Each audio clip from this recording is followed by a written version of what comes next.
Hello, everyone. Welcome to the Nocturnal Nerdcast. We have a ton of Peacemaker stuff to talk about tonight, but I'm going to wait like a good 25, 30 minutes before we get into it because we have a few other smaller topics to talk about. Also, I don't know who's going to show up because I'm not sure who's seen it yet, but I will let everybody in the chat know when we get to that point. We're going to be talking about Peacemaker. We have 3Dub in the building. What's up, 3Dub? Nothing much. Oh, let me get my light turned on. I always forget this light or this light. I always forget it. It's all the way up there. I need to just leave it on. Lights, camera, action. I know. It's the one light I have in the room that doesn't have a remote control. It's up on the wall over here. Maybe you should think about a controller so you don't have to get up. Yeah, or I mean, I have a plug right here on the monitor. I could unplug it and then plug it back in. It would be a little annoying. Or a clap on. That would be funny. That would be funny. But anyway, chat, don't worry too much about spoilers. I feel like everybody coming in has probably already watched it. So here's the thing. I watched the episode and I watched the entire podcast with James Gunn. So I've watched all of it. I watched 2 hours of Peacemaker stuff before the stream started. So I've also done a little bit of research on one of the plot points from the episode, so we can talk about that. I have a lot to say about it. And I can tell everybody already in the chat that I'm probably going to have a bunch of people like disagree with me about it. You know what I mean? Like about how I feel.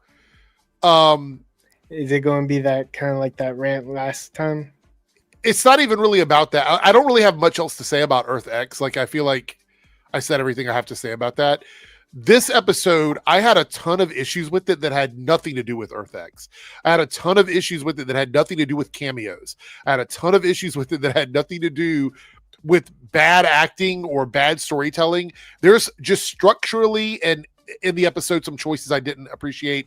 And there's a lot of really interesting things that happened that I'm like, why?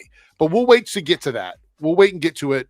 I kind of have a weird question too, because like from the context, I haven't seen Peacemaker, but Earth X and you have said Nazis.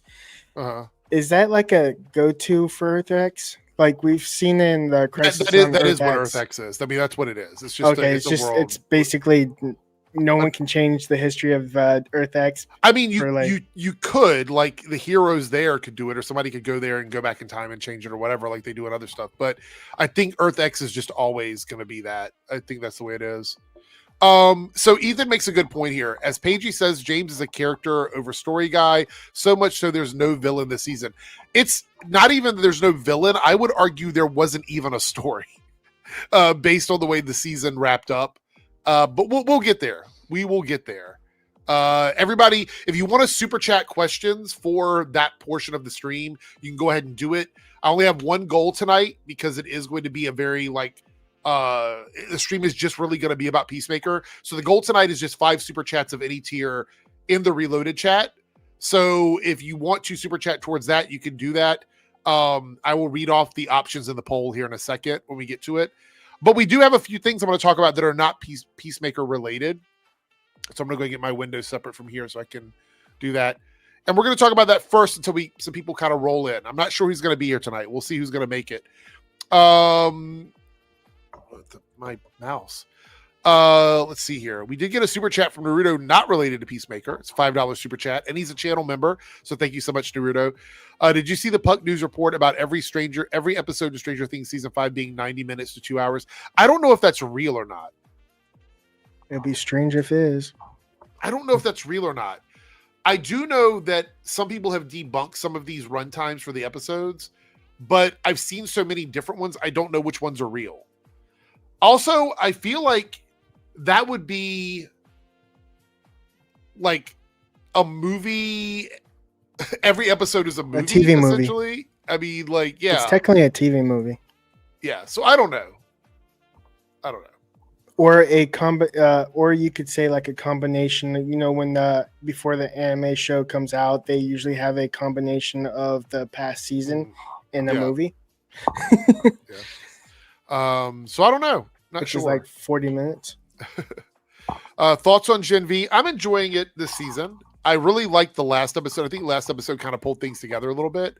I kind of lost interest. I can see why. I understand why. I it's think a little out there. There's an issue with power scaling in the boys universe that I don't know if they've properly addressed.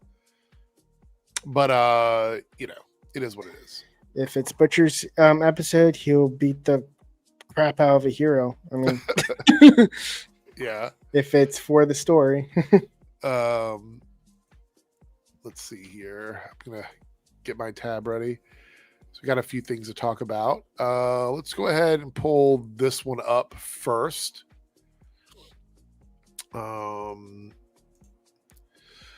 So it looks like Eyes of Wakanda is now unlikely to return for season 2 after Access Studios filed for bankruptcy. So the animation studio is no longer around. So it looks like... What's his source? Well, MCU The Direct usually just pulls from other places. Let's see if they listed attribution here at the bottom. Yeah, see, it's from The Direct here. Let me click over here. Let's see. 4 episode, 92% on Rotten Tomatoes. Forbes. There it is. A recent report from Forbes explored the lead up to Axis' final collapse, noting the studio. There's an ad here. The studio struggled with the 1-2 punch of pandemic, followed by Hollywood strike. Oh, so because the show was made so long ago, the studio itself wasn't like we were in a time bubble with the way the show was released. So that makes sense. But it sucks. I enjoyed it. I thought it was good. I thought we could see a lot more from it. I don't know. All right. I'm kind of getting like really tired of the one-off seasons. Yeah, like I want to be invested, but you're not making me invested because there's no season 2 or follow-up. Yeah. Well, I've got opinions about all that, really. About all of it, just pretty much across the board. You know how I feel? I've said 3Dub from the beginning. If you're promoting a show that has a really high chance of like having a cliffhanger, try and get 2 seasons confirmed before you release it, so you can at least get the 2 seasons out there. That's how I feel about it. Joe has arrived. Hello, Joe. I just got done watching your video on Good Boy. And I'm very confused on what the movie's about based on the review. Yeah. So, yeah. It's one of those things where it's like, I don't want to spoil the movie. Yeah, because you were like when you get to the middle of the movie, it's like option A or option B, and you're like, but I can't tell you what that is. Is this a new movie? Yeah, it's a movie about. Explain, Joe, because you saw it. Like, what's the movie essentially about? It's being promoted as a haunted house film, from the perspective of a dog, right? And you never really see a lot of the humans' faces. It's all like kind of down low from the dog's perspective, like A Dog's Purpose. I've heard of that, but I've never seen that one. It's basically like the perspective of the dog, where he has thoughts and he's being like reincarnated through he comes back to the owner that originally adopted him. Yeah, I've never seen that before, but that sounds very heavy. Yeah, it's a very emotional tale. So, but the thing about this Good Boy movie is I didn't know if it was like a spooky ghost movie or if it's like just a thriller type movie. I couldn't tell from the previews. Is that part of the mystery of the movie? Yeah, there very much appears to be something supernatural going on in this movie. Okay. What's funny is there's also a movie called Good Boy back in like the early 2000s, where this dog isn't literally an alien who kind of adopts a boy. Oh, from where? From when? It's called Good Boy. But like, when did you say it was from? Early 2000s. I don't know exactly. I don't remember that movie at all. So. But it was like a kids movie, basically a family friendly movie. But it's like dogs and aliens that. Right. Victor, we will talk about your super chat at the Peacemaker segment, which will be starting here shortly. Did you watch the finale for Peacemaker, Joe? Oh, I did. Yes. Okay. Yes. All right. I have a lot of thoughts on it, but I told everybody I'm going to wait like to the half hour mark to talk about it. So that way we can talk about some other things first, but I have a lot to say about the finale. I have a lot of thoughts to process. My wife's been out of town and she just got back tonight. So it was like just in time for Peacemaker. All right, so over here, we're just going through some of the stories I have bookmarked. So Jason Bloom from Bloomhouse says we need to embrace AI, but ethically and legally in response to the emergence of AI actress Tilly Norwood. I'm so tired of hearing that person's name already. I'm so tired of it. Whatever you feel about AI, it's here to stay. I agree with that. It's very important to use it ethically and legally. I also agree with that. But for the studios and the guilds to protect the copyright of the artist, if we in Hollywood stick our heads in the sand and don't use it at all, we're going to cede content creation to other people. The consumer does not care if what they're looking at is AI. I don't like that part of it. I think it's important as people who create art to sort of inform people about what they're looking at versus assuming they don't care. So for me personally, I agree with the idea or the stance that AI isn't going away because I don't think it is. I don't know if it'll still be what it is now in 10 years. It'll probably be something completely different. I also agree that it should be ethical and they should be doing things legally. But I don't think we should assume that consumers don't care if it's AI. I don't think that's an accurate statement. I think that's a very broad statement that I don't know if I necessarily agree with. Do you guys think that people care if they're watching AI or not? I think some people do care if they're watching AI or not. I think some people do care. I'm one of those like people that prefer creativity over, and actually humans. It threw me like if a person comes back from the dead and starts talking, I have a problem. Yeah, but that's what I'm. Yeah, that's exactly what I'm touching on. 3Dub is like the whole Robin Williams thing and the Stan Lee thing or whatever. I think there's a certain point where people do actually care about it. You know what I mean? Whether they agree or disagree, they have an opinion about it. And I think it's important that we understand that. We don't just go, hey, all this ethical and legal stuff doesn't matter. We're just going to keep pushing forward with it. I think we have to consider all of that. That's my opinion on it anyway. There is like a nice way to use AI, as like a kind of like a helping tool, but not like take over creativity. Kind of like if you need things organized or something like that. Yeah.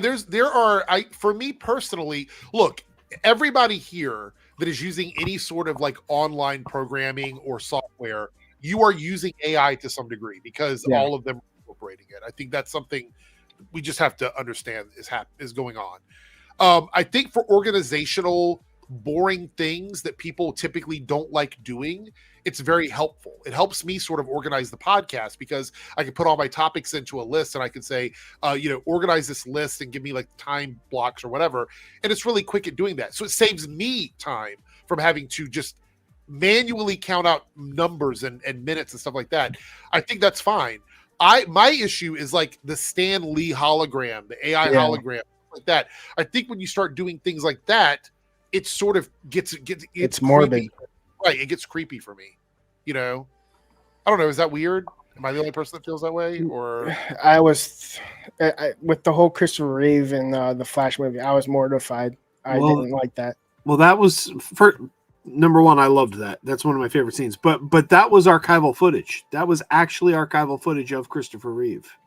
That's what I heard. Yeah. Yeah, they did use some CGI to kind of blend him in with Helen Slater, but they. I keep hearing people say, "Oh, there was a CGI Christopher Reeve." That was not a CGI. That was actually archival footage of Christopher Reeve. Yeah. R.L. Morales says, "There go all the organizer jobs." I don't think people doing organization. I mean, there are some that really love it for like the passion of doing it, but like for me, I would never pay someone to organize my podcast when I have 15 minutes to go live. You know what I mean? Like that's not. I'm not taking it. That's not a job I'm taking away from anybody because I was never paying anybody to do it in the first place. Also, I do have a little problem with the de-aging process too, because they de-aged Robert Downey Jr. in Iron Man three. They also did. Didn't they Civil War. de-age Alfred or what is his name? They also Molino, Doc Ock from is it Alfred? Yep. Alfred Molina. And they also de-aged Captain Jack Sparrow, and that was a little that threw me off because I have to say, if you see Johnny Depp today, like having him back as Captain Jack Sparrow is going to be quite a culture shock. I think if he comes back, it is Alfred. I was saying Alfred, and for some reason in my head it didn't make sense. I'm like, I'm not talking about Batman, but then I'm like, no, it is Alfred Molina is his name. But as we're on the well, and actually tonight, it was tonight. There's a new Tron movie in theaters. And people forget the first one to do the de-aging was Tron Legacy with Jeff Bridges. Yeah. And it didn't look very, I guess at the time it was kind of groundbreaking, but it also looked kind of fake. Yeah. But I always thought, you know what? That's okay though, because he was playing a computer program. Yeah. So yeah, that's the only thing I had it for it because I was like, this looks computer generated. I do remember when they de-aged.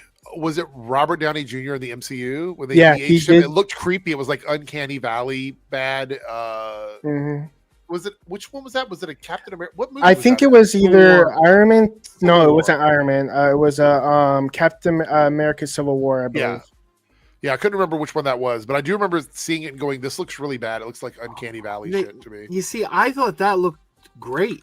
But there was one that I did think looked absolutely terrible, and that was Patrick Stewart in the first Wolverine movie. Oh, yeah. Oh, yeah, okay. They did do that. I had to think about it.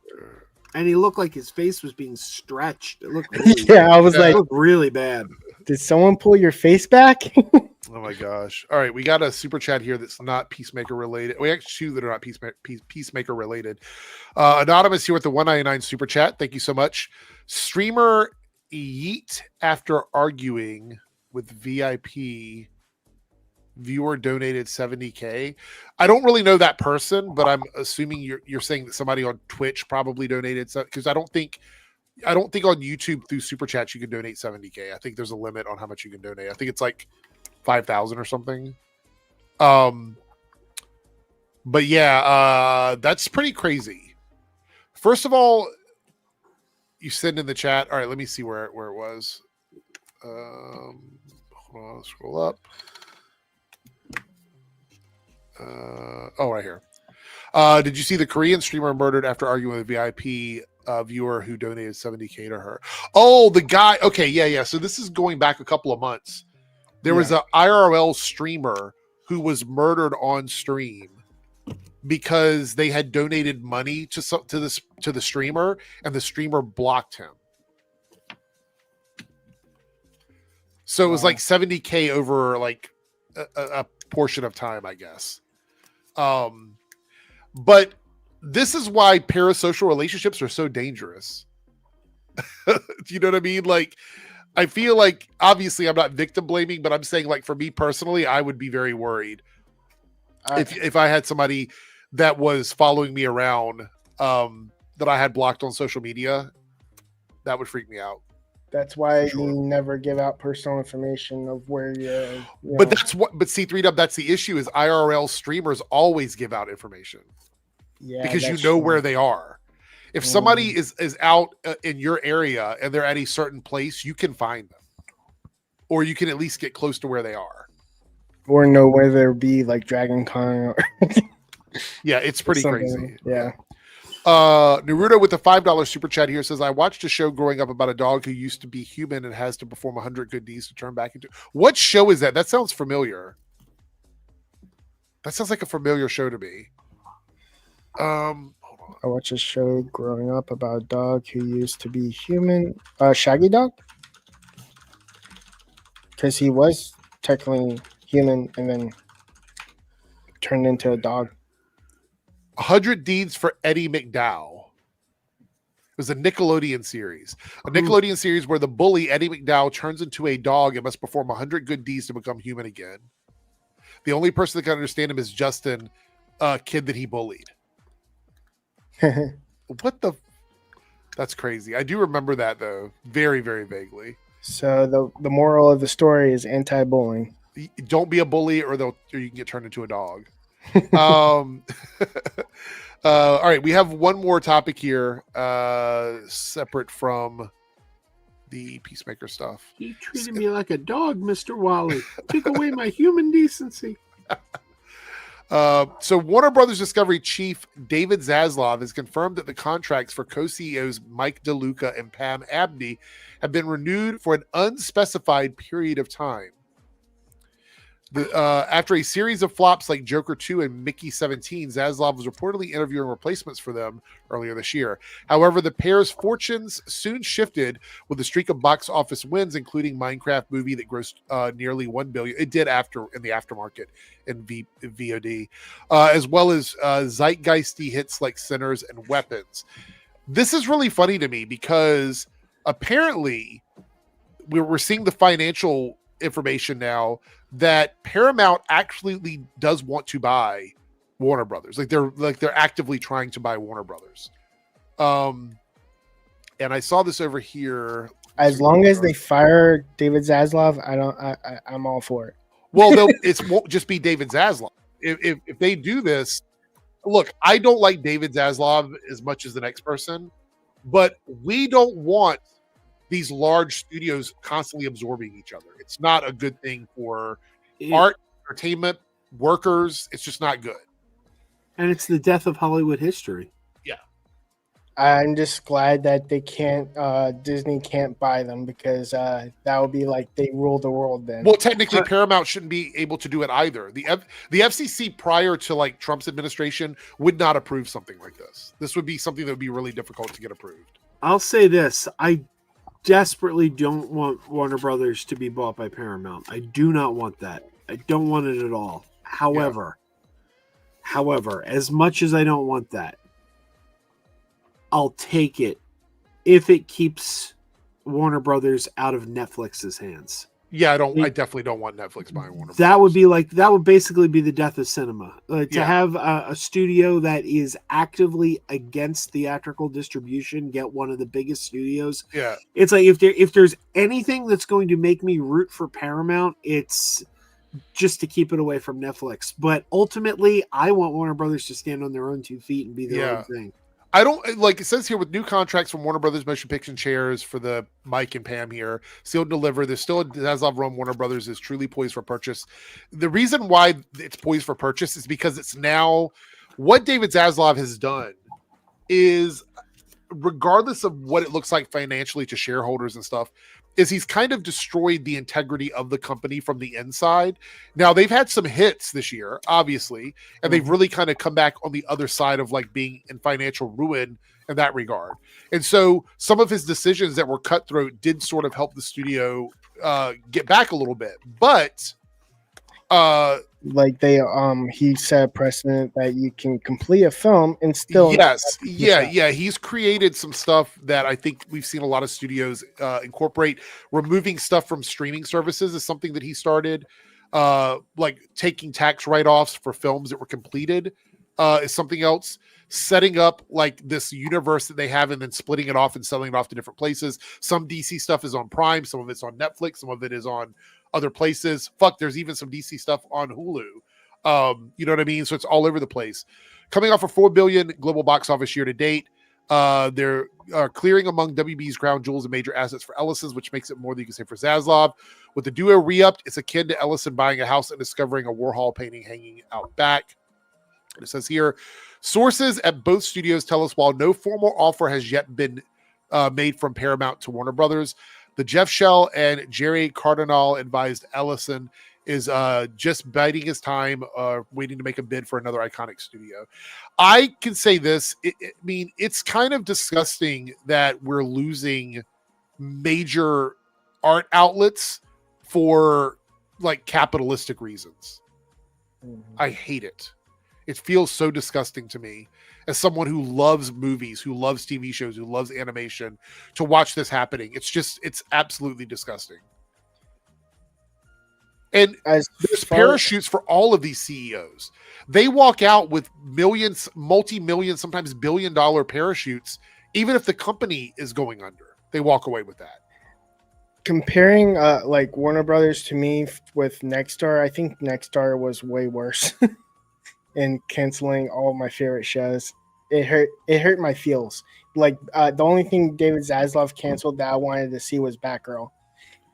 But well, like, he also offloaded the Looney Tunes stuff as well. That too, Yeah. like, but like with Nexstar, they basically just like fuck your childhood. Bye. But that's the thing is it's all the same. So what we see, what's going on here is these companies want money for everybody at the top, and they will do whatever it takes to funnel that money to the top because they don't care about the art. You've got two different mindsets here. You have the creative people who are making money for these companies, but they do it at the knees of these companies, at the feet of these companies. They do it, and all these people at the top who have no real, like, a lot of these guys have no real reason to even make money off of these projects. It's just because they happen to be in a company that is connected to the studios. They have, like, I could be somebody who, say for example, I work for some shareholder. We have literally no decision making in any of the stuff that happens at the studio, whether a movie is a flop or it's not a flop or a show does well or whatever. Regardless, money is always coming our way because the studio always owes it. It's like you make one major investment and then you're set for life from these studios. This is how these shareholders work. People come in and out. They get kicked out of positions. David Zaslav was brought into a studio with a legacy, a history behind it, like Warner Brothers. And what does he do? He reaps all the benefits from that, and he's done absolutely nothing to make the art better. He also recycles things that have already been done, like Harry Potter. Well, that's because he's trying to guarantee like hits for Warner Brothers. That's what he's doing. He's cheating. Well, that's I don't Not making think original content. I don't think you could really say that though, because that's just the Hollywood way. I mean, Bob Iger was doing that long before Zaslav. All right, we got a couple super chats here, and then we're going to, I guess, talk about Peacemaker. Did we get the goal already? I'd just like to point out real quick, talking about the writing stuff off. About 20 years ago, it'll be 20 years ago next year, 06, a movie was made for Warner Brothers. Warner Brothers greenlit a little horror film. It got made. It was supposed to get a theatrical release. They took a look at this film and they said, yeah, there's not going to be any interest in this. We're not going to make any money off this. And they let it sit on the shelf for 2 years. And then finally, they dumped it quietly onto Blu-ray. Today, under Zaslav, that movie just would have been a tax write-off and you never would have seen it. But 20 years later, it's a merchandising bonanza. You go down to Spirit Halloween, you're going to find trick-or-treat merchandise everywhere. Right. That's a movie that wouldn't have seen the light of day under Zaslav. He would have given it the tax write-off. And I know you probably know this, Joe. This might be a fun stream to do one day, to go down the rabbit hole of movies that were filmed and then never released or have disappeared into the ether that we can't find anymore. There's so much of that out there, to be honest. Yeah. Let's see here. Columbia Rican with a $10 super chat. Thank you so much for supporting the channel. Maybe that should be a poll goal. maybe. We did hit the goal though in the Reloaded channel, so thank you guys so much. $10 super chat here. A consolidation of companies is very bad because companies will not only stymie free speech, but also screw customers while raising costs and cut jobs, which adds more people to a very bad job market. Yeah. So like, think about this. You have two studios that have two companies that provide food for the filming process. You don't need two now. You just need one. And then you'll take whichever one you like better and just make them do more work for the same amount of pay. Right? So that's what happens with that.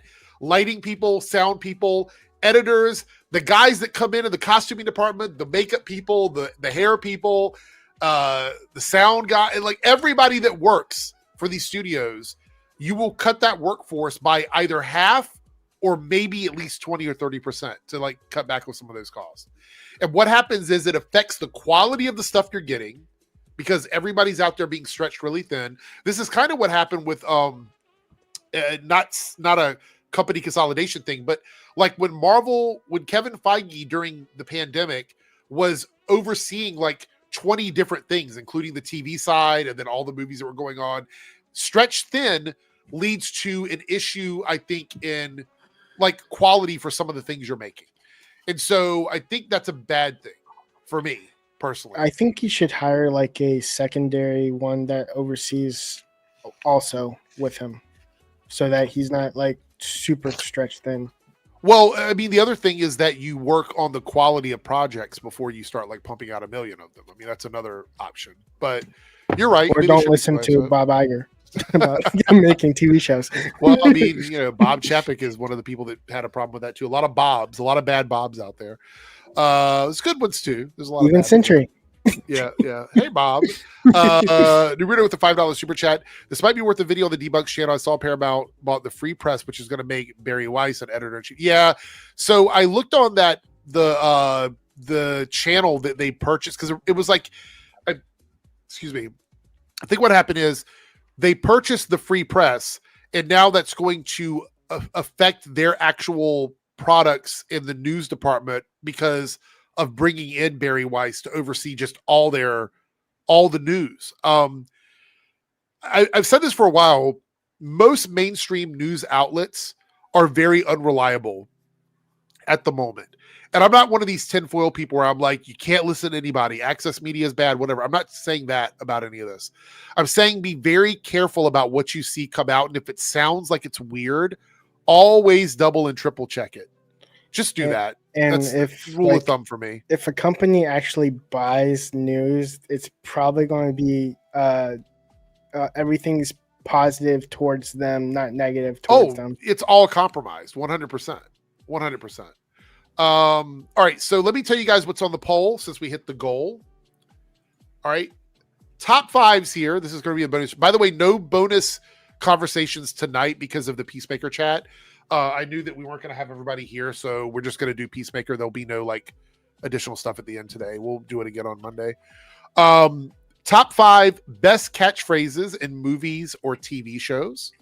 It's one of them. Top 5 worst series finales. For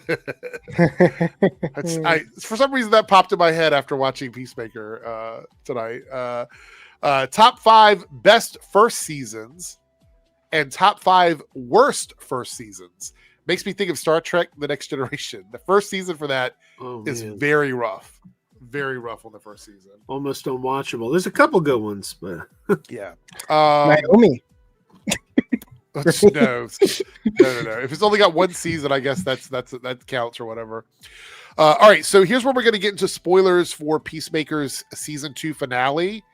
So if anybody in the chat doesn't want to get spoiled, unfortunately, we're going to be talking about anything and everything. If you don't care about spoilers and you want to hear discussions about the finale as well as like what this could mean for the DCU moving forward, then you're welcome to stick around, or you can come back and watch this whenever you get done.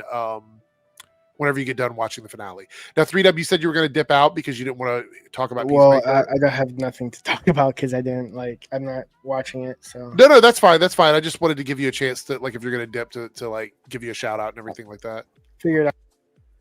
What? Figured I'd be like, just like silent the entire stream. I'm like, no, it makes total sense. It makes total sense. Well, thank you for being here, 3Dub. I know it's been a short stream tonight, but on Monday, I'm sure you'll have a lot to contribute.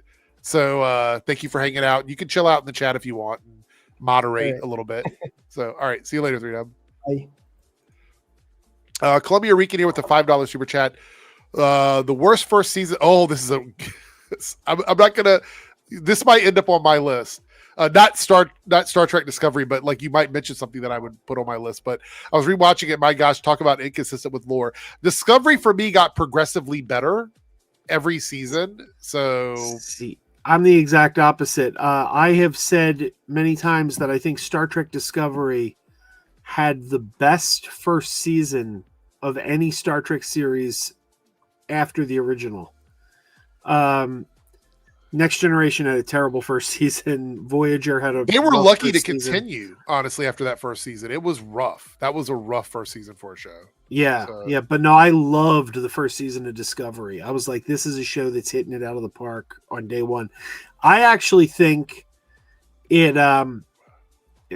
Season 1 and 2, I think, are still the 2 best seasons. I thought when they got to the future, there was so much potential, but they kept kind of derailing themselves on stuff like the season 3 would have been so much better were it not for one little thing. And that one little thing, unfortunately, I feel like domino effect tore down the season. And that was the reveal of what caused the burn. Oh, okay. Yeah. I don't want to spoil too much, but I'd love to have a Discovery chat one day. Sure. Jose says, will Darren be here later?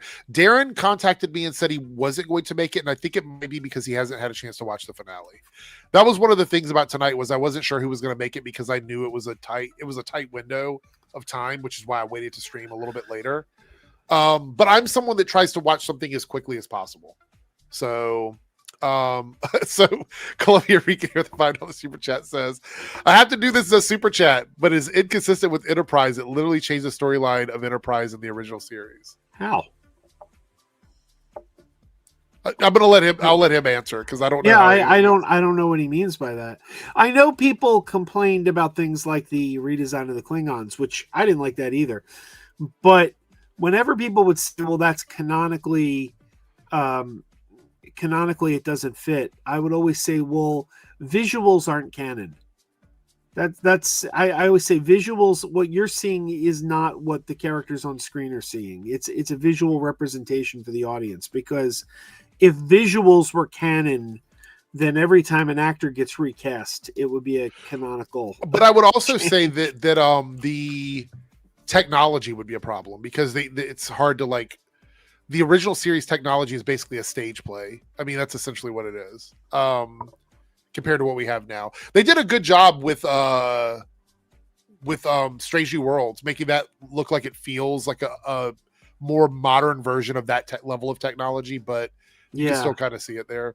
Will Paigey be here? Probably hasn't watched the show. I can tell you for sure Paigey has not watched the show. So for sure, 100%. Anonymous with a 99-cent super chat says, did you see the Michael Mando photos? What? I don't know who Michael Mando is. I'll look this up, but then we're going to move on to the Peacemaker stuff. Let me see what this is. Oh, it's the Brand New Day stuff. Scorpion in Brand New Day. Okay. Yeah, it's just from what I can see from 10 hours ago, it's like set photos of him in like a prison suit. Yeah, we can look at it. Hold on. I'll pull it up here.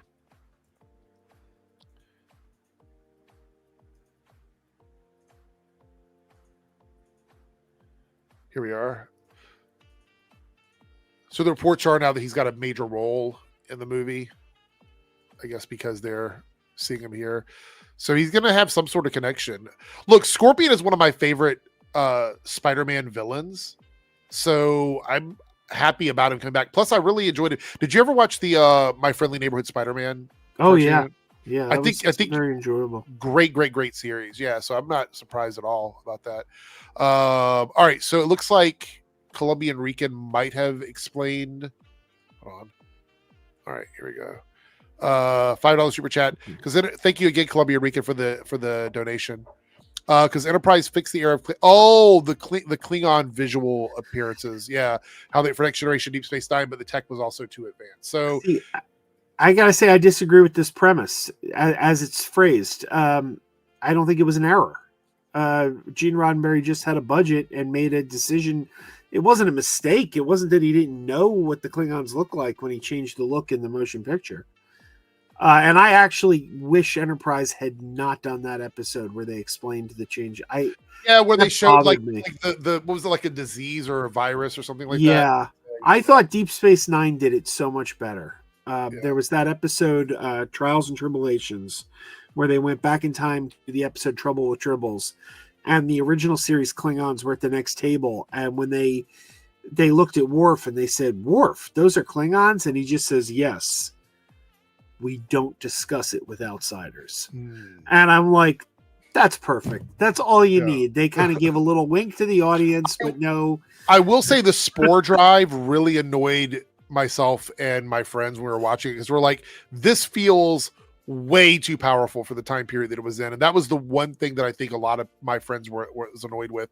And I know they talked about it being like a covered up by the government because it was sort of damaging when it was traveling through and like hurting the life forms and stuff like that inside of the space. But yeah, that's the only thing.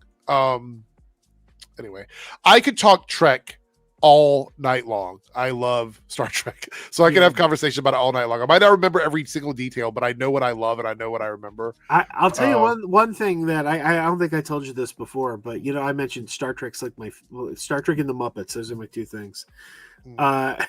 You mentioned Voyager's your favorite Star Trek series, right? Yes. Okay.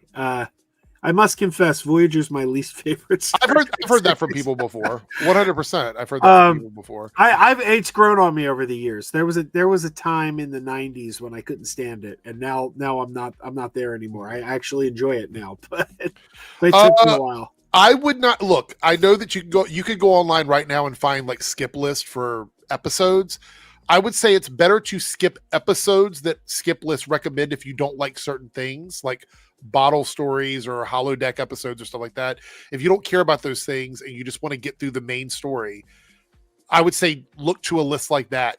I would not say to skip any season of a show if you're watching the whole show. I would say watch the whole show. And I would honestly say even watch the bad episodes because it makes you appreciate the good episodes more. But if you must skip something, I would say look into the episode types that you don't like and skip those instead. But yeah, that's just me.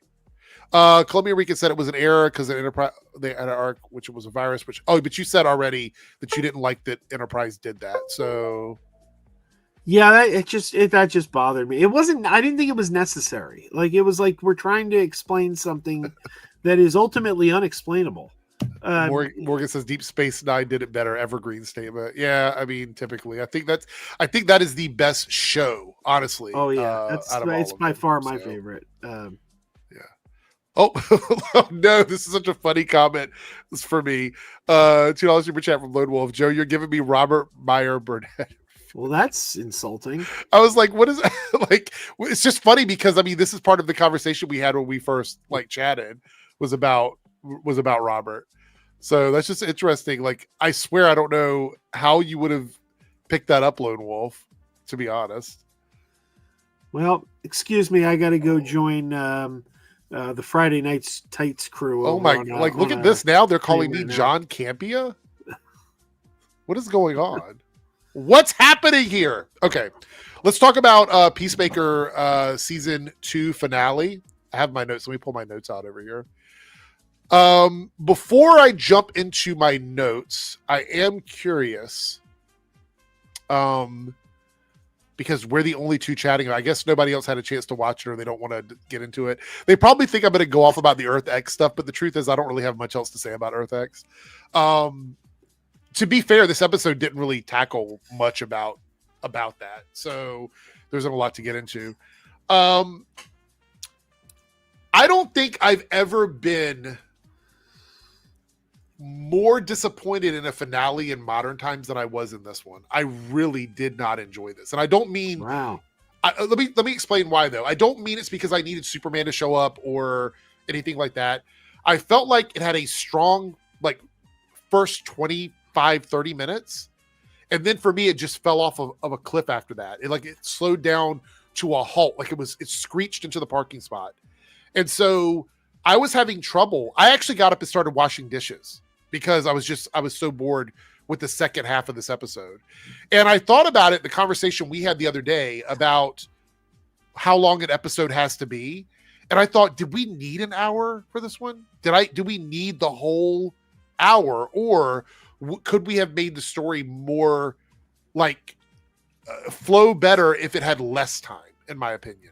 There's stuff I liked about it. I will talk about that. But I think overall, I have a lot of reasons why I didn't like this episode. And I'm going to go through all of them.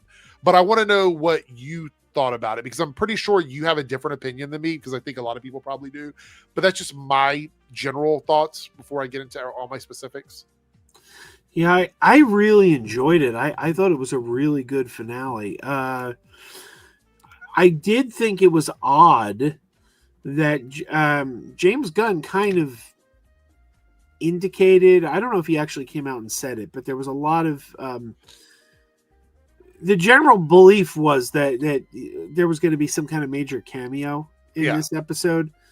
And halfway through the episode, I turned to my wife and I said, "Oh my God, is Nelson the major cameo he was teasing?" If so, that's hilarious. I watched the whole podcast. I don't know if you heard earlier, but I watched the after podcast because I wanted to get more, more context for some of the choices that were made. So I watched the whole thing. He's actually good friends with that band. Like, he knows both the brothers, and so they have a good relationship together. So that was just kind of funny that you mentioned that, because he did bring it up in the podcast. So. Yeah, I saw on my Facebook feed somebody put something like, some people don't like the Peacemaker finale because they just want cameos and they don't appreciate good storytelling. Yeah, mine has nothing to do with that. I actually think it was better without the cameos. Oh yeah, I wasn't indicating you were, but I just thought it was funny, like, because I read that and I thought, well, I don't think that's quite accurate. I don't think it's that people just want cameos. I think it's that we were kind of expecting promised one. Yeah. Like I think like he I can't show you what's in those last 3 episodes because episode 8 is so massive that there's going to be spoilers everywhere, and I think it was a good finale for the story. I think it was a good finale for these characters, but I don't think any of what was built up was actually there. No. So before we get into this, I do want to pull up Victor's super chat here from earlier. So Big Belly Burger, any connection because of the whole Arrowverse stuff and all their connection to Big Belly Burger? I think he's just pulling from comic book references. I watched his podcast. Again, I watched the podcast, and he said in the podcast that he referenced it because of the comics. That's what he said specifically in the podcast. So I don't think there's any connection to the Arrowverse, but my community feels very connected to the Arrowverse because Big Belly Burger was a story or a brand that was in every one of those shows. So it felt very, very, very connected. All right, let me pull up my notes here so we can dive into this properly, because I wrote these notes down quickly before we got started. All right, so I wrote here, these are what my actual notes say. An hour that didn't need to be an hour felt like a lot of filler moments. Some of the emotional beats felt distant. That's the word I used in my notes here. Like the stuff with Ads and her partner. And the reason why is because the people sitting with me didn't even realize that was a character in the show, because we hadn't seen her except one time in the beginning of the season. And that was it. Like, we saw her when there was like some conflict with them in the apartment. But we've had so many other things happening throughout the season that by the time we get back to that, it's like we're starting a new relationship instead of ending one. And that was one of the things I thought when I was watching it. I'm like, I have no emotional connection to that relationship because we didn't really do anything with it. Ads was so intent on serving the plot for Chris this season. She had some good moments, but this was definitely a Harcourt, Economos, and Chris season. It really was. Like, Adrian was probably, Vigilante was probably the least important character in terms of what they needed in the story. Ads was there, but everything she seemed to do outside of a couple of moments was to serve the plot of the season. And I didn't want it to end up feeling that way. But by shoving this in the last episode, it felt like they did this because James Gunn has said that he doesn't think they're going to do a 3rd season. Like, he has no plans for a 3rd season, which is baffling based on everything we established in this finale. But he says there's no plans for a 3rd season.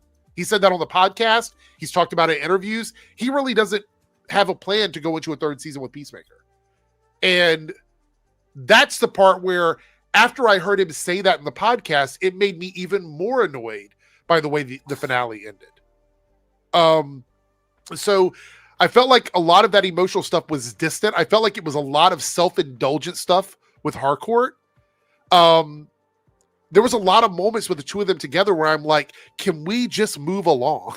Can we move the plot along a little bit faster? It's like the stuff we got with Chris in this episode primarily was flashback stuff, because he was in jail for the first half of the episode. And then in the second half, he's hiding out from the team. So he's by himself.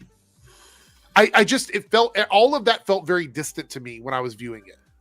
Is that something? Did you get any of that, or was it different for you? I'm going to agree with you on Ads' ex-girlfriend. That character, we've only seen her once before. I didn't even remember her name, and I feel bad about that. Yeah, I mean, we didn't see her at all in season 1, right? Like, I don't believe we saw her. She was in season 1 as far as I know, but it was like she was hiding working for Argus from her in season 1. Okay. She was like keeping honestly, we're so far. Oh, estranged wife, not ex. So they're not actually separated. Okay. 3 years like passed between season 1 and 2. So I it's been so long since I've seen season 1, but yeah, no, I don't feel like we ever really got to know that character. Yeah. So that's the one thing I could have cut. But otherwise, without that, I feel like Ads wouldn't have had much. That's the problem. Is that gave her something in this episode. Otherwise, she was just there to bridge the gap between Vigilante and Chris, which I was like, that's true. Yeah. So I don't know. Cutting that would have been bad, but at the same time, it's like, well, maybe cutting that isn't the answer. Maybe the answer is that somewhere in the middle of the season, they should have done more with this storyline. Yeah. So it had more resonance at the end. Lone Wolf, I'll let you jump on to give your thoughts when we're done with our bigger points, because I want to give you a chance to say something. But we're gonna try and get through this just the two of us for now, unless somebody else from the normal group jumps in. But I'll definitely let you come in towards the end just to give your final thoughts on everything. Thank you for the super chat, though, by the way. All right, what else do I have here in my notes? All right. So I feel like I might get some pushback on this in the chat. Maybe even you will push back on it a little bit. We'll see. I thought the band stuff was too much. It felt like we were watching a bunch of mini concerts in the second half of the episode, and I just was like, what are we doing? Like, we had 2 full songs from 2 different bands where very little story was being done. And I counted it up. It was like 8 to 9 minutes of the episode, of an hour-long episode, were almost non-verbal band scenes where it's like we're watching John Cena watch a band. Yeah. They were doing close-ups of the band's faces, and it felt like a music video, and I'm like, this is not what I wanted from the episode. Like, it's fine if that's what James wanted to do. It's his show. But from a viewer, it's not what I wanted from the episode. I didn't want to watch a couple of bands perform that didn't really mean much to me. I think like I said, I half wonder if the Nelson cameo was was what he was talking about all along. But I feel like that was an important scene because it's the flashback to, not the second one. What's that? The second, they had a whole scene with a band. The scene with Foxy Shazam we didn't need, because they just performed the theme song to the show, which we already heard earlier in the episode. But that's what I mean. Like, I don't mean like taking it all out. I just felt like all of it was a lot to me. Yeah. No, let's see. What else do we got here in my notes? All right. So for me, let's talk about some of the stuff I liked. So I really enjoyed the first part of the episode, like the first 20 to 30 minutes. So they're going through, they're opening the doors. It felt scary. It felt like we were leading up to something. We had the Candyland with the imp creatures. James Gunn did confirm that those are the imps that August was talking about. So we know that in his podcast. We had a zombie segment that felt really scary that I thought we could spend a little bit of time doing something there. We didn't. We had the space thing that looked like the black hole from the Superman movie a little bit. It felt like the singularity thing. Reminded me of that Next Generation episode where the Traveler, the episode with the Traveler. Oh yeah, yeah. Picard when the turbo lift opens and he's in space. Ah! Yeah, we got the spider skulls thing finally after waiting all season when they opened the door. I felt like I enjoyed that part of the episode. And the reason why I enjoyed it is this felt like what the season was leading up to, which was exploring this quantum unfolding chamber, which is kind of where we've been going all season. But then we find a world that looks to be I don't want to say a utopian world, but they call it salvation on the show. Now, I do have some information. Somebody in the chat was asking about the salvation storyline. I'll brief everybody on what I was able to find, but because I haven't read it yet, but I did look into it.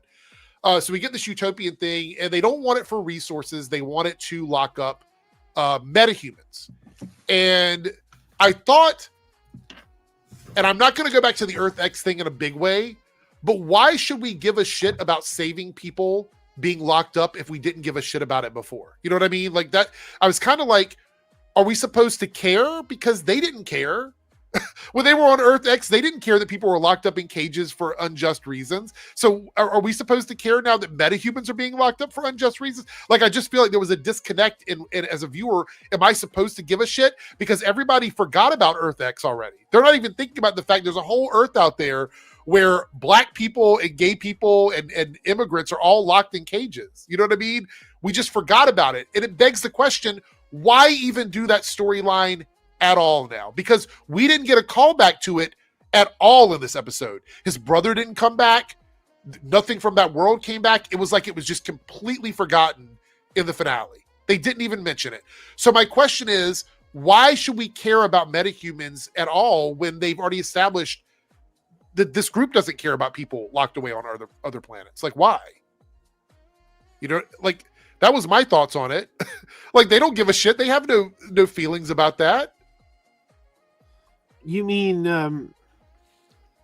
Argus or well, like, okay, so my thing is, last week we're on another Earth, right, where people were locked up just for being black people or gay people, right, or whatever. They left and they didn't go back, and I'm already unpacked that. I'm not like they should go back and do it. They should go, like, I've already moved beyond that.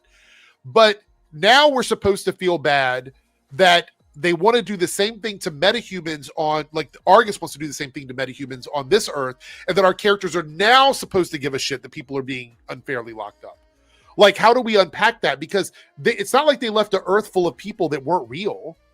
All the people on Earth X are real people that are right, that are locked up and you know, being treated in this way. So now we're supposed to believe that our characters are going to give a shit about human beings now because they know them, and that makes it okay. Like, it's a conflict of storytelling for me, logically, that our characters would care about people being unjustly locked up now when they didn't care before. Why would they care?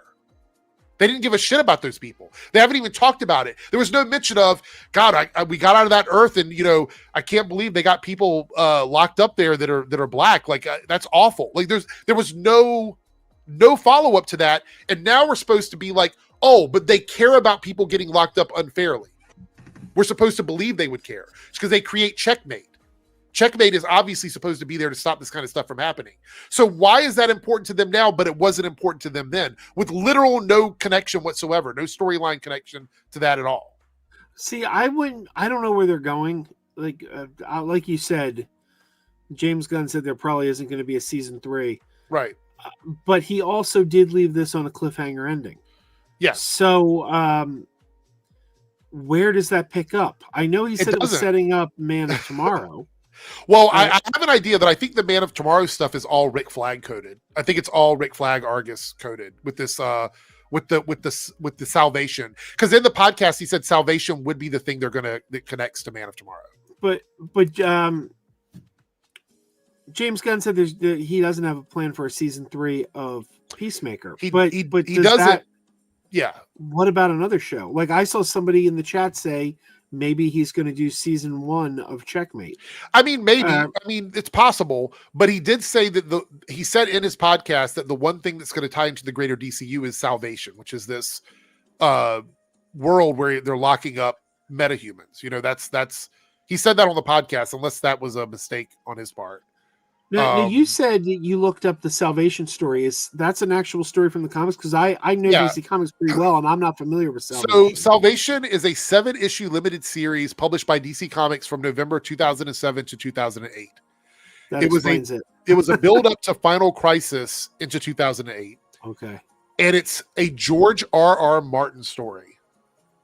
The premise is the government, at this time, the president, Amanda Waller, and Argus, decided to deport many of Earth's supervillains to a remote, harsh planet to exile them permanently.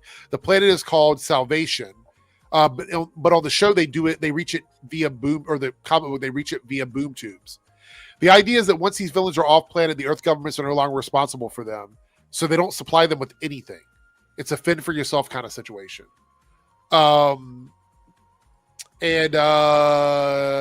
Anyway, that's the story. That's what it is. I was kind of wondering if this was supposed to be a spin on. I didn't realize that Salvation was something from the comics. I was wondering if they were trying to do a spin on the Phantom Zone. Yeah. I mean, it's essentially similar to that. Salvation Run, actually not Salvation. I love that comic. Can't wait for it. I hope it's not just season 3, but a show of its own. It's not even going to be a show, Serenity. James Gunn said on his podcast, it is a storyline moving forward in the DCU. So I'm assuming that's what Man of Tomorrow is going to be about, because it's got, so Lex Luthor being connected to this in Peacemaker should connect Lex Luthor to the Man of Tomorrow storyline with Argus and with Rick Flag in that film. That's what I think we're leading into, is what he's saying. And you see, this is how we had the discussion a couple of weeks ago about how James Gunn says this is going to set up another thing, but he also says you don't need to have seen this to understand it. It gets even. I've got even more stuff over here, Joe. More notes. You're not going to believe it. Okay. Yeah. No. I get what you're saying, but I carry on here. What I was going to say is that Superman doesn't know about any of this. No. So therefore, for Superman to learn about this, that's your entryway for the audience to learn about it. Because the characters in that movie are going to be learning about. Oh yeah, definitely, 100%. Yeah, that's how they're probably going to plan that. I do want to go through a quick couple of the super chats quickly here. Anthony here with a member chat for 61 months. Thank you, Anthony. Knowing is top. Wait, knowing is top the season 2. Am I don't totally understand this. I don't understand. Anthony, could you clarify that? Yeah, I don't totally understand what you're saying there, Anthony. Are you saying that no show can top the season 2 finale of Loki? Victor here with the Jolly Super Chat. The show should have been standalone. I think this season left with too many cliffhangers. I think there was too many cliffhangers at the end for me, especially since they're not intending to do a season 3. Now, again, if they do a checkmate show, if that's the intention, then I won't have too much of a trouble with it. But where does that leave Peacemaker? Because it seems like he's locked up in this Salvation world. So are they going to wait 3 years to tackle that? You know what I mean? They got to get him out. He can't stay. If they go to Salvation and Superman, then I guess Peacemaker's coming home with them in Superman. Yeah. Mercenary, I'm going to bookmark your comment because we're going to come back to that. I have some thoughts on that as well. So James did say in his podcast, it's the final episode of Peacemaker.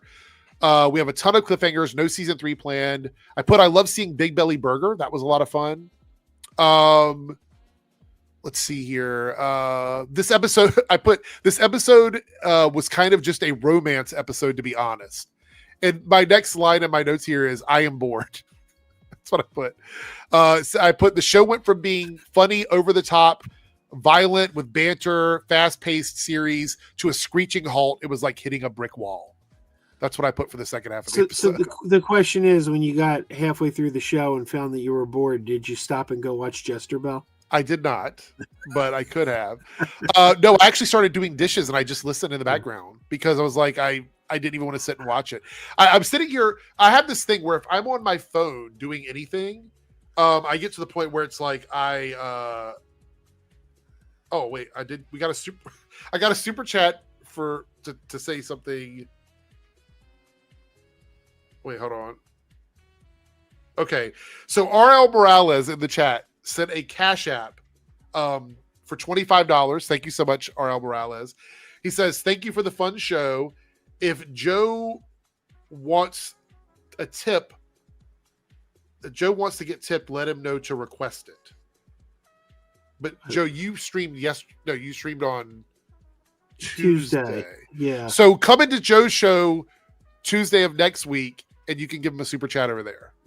Like, if you want to do that. I'll tell you, nobody sent me a super chat in over a year. Oh no. Gotta break his super chat cherry here. I used to have, I don't even know where it is. I used to have a prop. I used to have Super Chat Hippo. And, no, that's funny. If you gave a Super Chat Hippo would sing. Okay, here's my other issue. Peacemaker in the Suicide Squad was kept in a high security Argus prison because he was so dangerous. Found him. Here they kept him in a regular jail cell because they needed them to bail him out. That's the only reason why. Like, I thought about it. I'm like, why is he in a regular prison? What did they charge him with? Like, what regular law did they arrest him for? Like, he was locked up. No, didn't go in front of a judge, nothing. Yeah. Whereas with Argus, they wouldn't need a reason. They could just lock him up because he did some weird shit. But here, he was locked up in a regular jail cell. Yeah, that was weird. They bailed him out, and then he's like, I'm leaving town. And it's like, wait, you don't have like a court date or something? Yeah, no court date, no parole. Like, what? I didn't understand that. So, but yours truly, the problem is, why was he, like, it doesn't matter. I don't even care about that part. He was kept in Argus because he was dangerous. That's why. Like, they kept him there. This is somebody who has proven to them again that he's extremely dangerous. And this time they're just like, put him in the county jail. The only reason they did that is so they could get bail money. It was a story reason. Ronan has arrived. What's up, Ronan? Ooh. What's up, y'all? So hopefully you've watched the episode because I don't want to spoil you on anything. If you, Yeah, that's why I'm running late. Like I'm editing my stuff. Okay. Yeah. All right. So it says ads did say he had court in 3 months when she was talking to Adrian, and that was in a bad headspace. Yeah, they were trying to get money for a lawyer, but I don't know any amount of money that would like. Okay, let's think of this logically, and I hate to do this because I don't typically view media this way, but after what he did, if it was so awful that he was locked up in the way he was locked up, how would they have justified giving him bail? You talk about a flight risk. Peacemaker is the definition of a flight risk. Like, yeah, he goes to other dimensions. Yeah, so there's absolutely no reason they should have been able to bail him out other than story, other than plot. So, Anthony says, I meant no TV show is ever going to top the season 2 finale, Loki finale. Yeah, that's what I thought you meant. No, I just wanted to make sure. Really, I didn't like I didn't like season 2 of Loki in general. That's just me. Let's see what else I have here. And Ronan, feel free to chime in, obviously, at any point. Okay, let me know when you want me to. Yeah. Oh, whatever. I'll ask in a second. But my next one was I put here literally nothing about Earth X at all, not even a tiny nod. It was like, what was the point of establishing all of that for literally no payoff? I'm so frustrated with this, but I won't get into that. I've said enough. This is what I wrote in my notes because I didn't want to write out a bunch of stuff.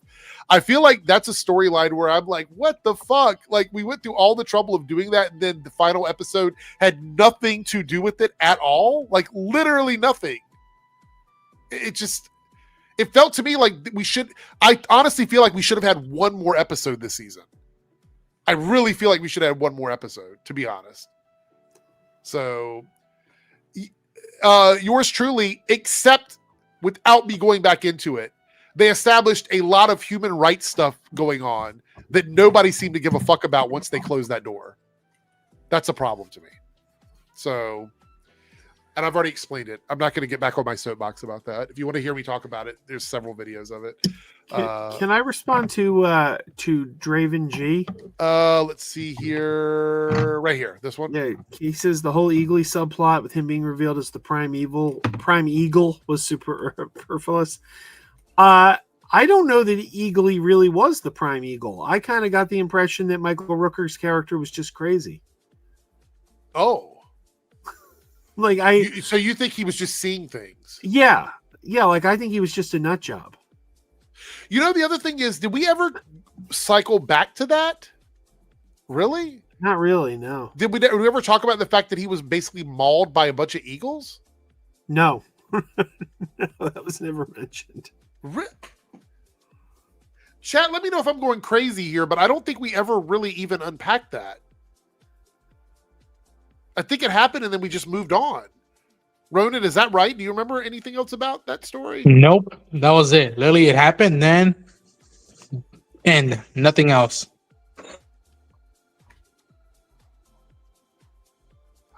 That's blowing my mind, actually. What was the point of all that? I have no idea. Ethan says no, he is the Prime Eagle. James said that on the podcast, so... And that's if he's Prime Eagle, cool, but like, why introduce that now? Why now? If it's Prime Eagle, cool. It's a cool concept, but like, why introduce it if it echoed big implications with the power, but no, it was nothing, and it was building up for 3-4 episodes of like Eagle is killing, and now he's being hunted, and then he's resolved, and it's like, well, Serenity, my issue isn't that Eagly's the Prime Eagle. If he wants to make an animal like some sort of powerful magical animal, I'm okay with that. It's the fact that we never went back to that. Like, and I don't even mean seeing Eagly do anything. Like the story with Red Saint Wild or whatever his name is just vanished. It's like the character just never existed beyond that point. No one brings it up. What? Jay says it felt like a gag rather than a plot point. Yeah. Yeah, that's pretty much what I thought it was. But what's the story? It's like he didn't exist in anybody else's world. Once that happened, nobody mentioned, hey, that crazy cultural appropriation guy, what happened to him? No mention of it. You know the plot point that I wish we gotten more on? What's that? The alien in the door who another one that we'll probably never get the answer for. Probably never get an answer for that. And then yours truly here, we'll probably never get an answer to this either. That's the thing. We probably never get an answer to that. Until Keith comes back. Where are we going to bring Keith back on? The non-existent season 3 of the show? I don't know. All right, what else I got? I think there is definitely going to be a season 3, but I think James Gunn's playing coy. I think you're getting a season 3, but he's playing the semantics game. I don't think he's going to call it Peacemaker season 3. I think he's going to call it, maybe that's Checkmate season 1 or something, but I think it's essentially going to be Peacemaker season 3. All right, so my next note here is about Rick Flag Sr., and I have a lot to say about this character. Yeah. I'm not sure if they're paying attention to what version of the character we're getting at any given time. So now I guess he's just a full villain. He's just completely evil.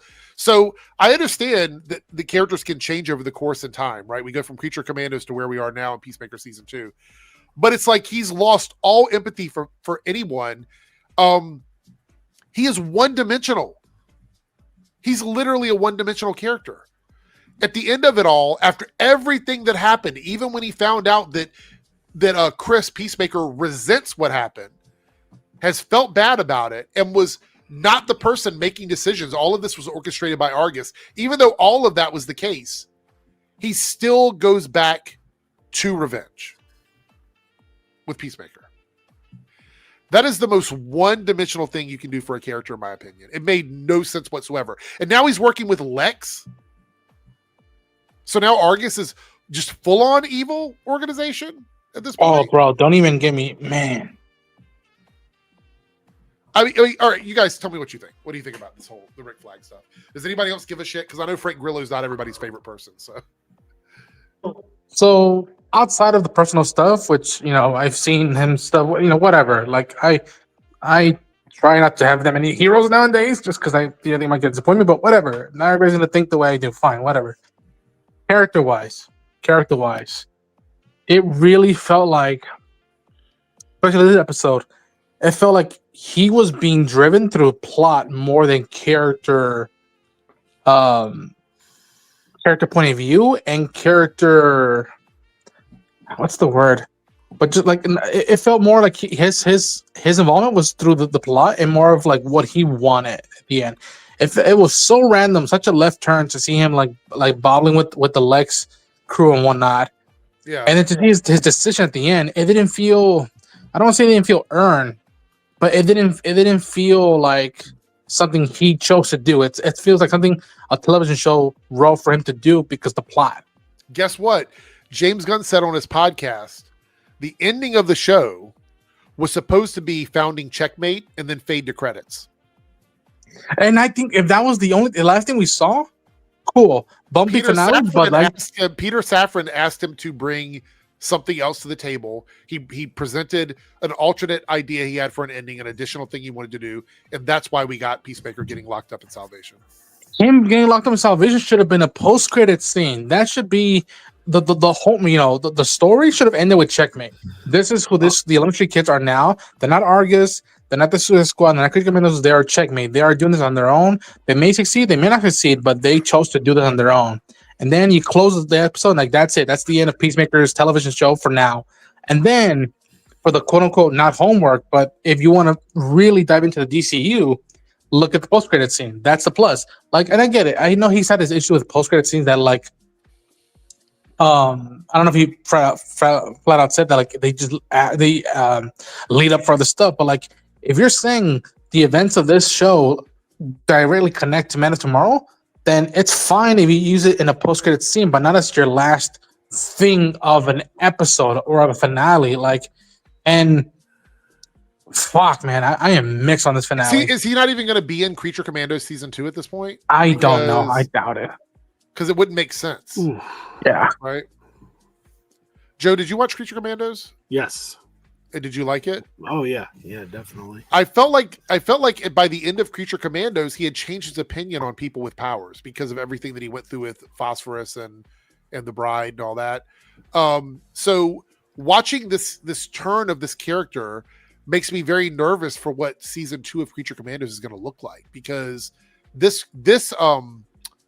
Rick Flag Senior is not going to be as empathetic, because it doesn't exist for him, really. He seems to be completely devoid of it. He was watching people murdered as they were going through the quantum unfolding chamber and laughing and toasting to it. You know what I mean? Yeah, like, or if not toasting it to it, but like ignoring the fact that people are dying just for your agenda, which doesn't feel like a general. It feels more like corporate marketing, corporate scheme and whatnot. And again, you want to go down the road, I wouldn't do it, but like, let the foundations be there.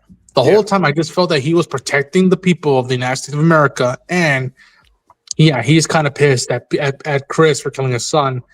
And by this point, this just feels like a 180. Like, I don't know if I like the character anymore. Well, I thought that by the halfway point of the season, we had gotten over that hump. You know what I mean? I thought we had moved beyond that, and then we just circle back to it again. So it feels like it's like a rubber band effect for his character. That's just my opinion. And other people might feel differently. I get it. I just don't know. That character being the through character is really weird. I put here that Sasha became very important in the finale. I love that. And took part in creating Checkmate. But I don't know. She had ownership. Yeah. That, like, her stuff with the character, that felt ownership of, like, okay, she's seen enough, and meets with someone who she hated for most of the season. It was like, yo, I think we crossed the line. Yeah. Like, what are we gonna do about it? And I love that, like, Emilia, by the point, you don't want to stop working for a while. Trust me, you won't last. Trust me, like trust me from experience. It doesn't end well. She's like, fine, I won't do that, but I'm not gonna do this anymore. We got to do something else. And I just love that instead of like, okay, we're taking matters into our own hand. Some might call it vigilante. Some might call the need for an oversight. But like, we've seen oversight through a different version, and we don't like it at all. So I appreciated so much character they gave Sasha in this one. That's why I'm mixed. Some stuff I really dug what they did with the characters. Some stuff feels like, well, this feels more like an epilogue than a finale. Very odd, man. It also felt like, if for me, and somebody said this, I read this on Reddit before we went live. They said it felt like a Harcourt episode. This is basically a Harcourt episode. I would put it more towards a Leota episode, because I loved everything she went through and did.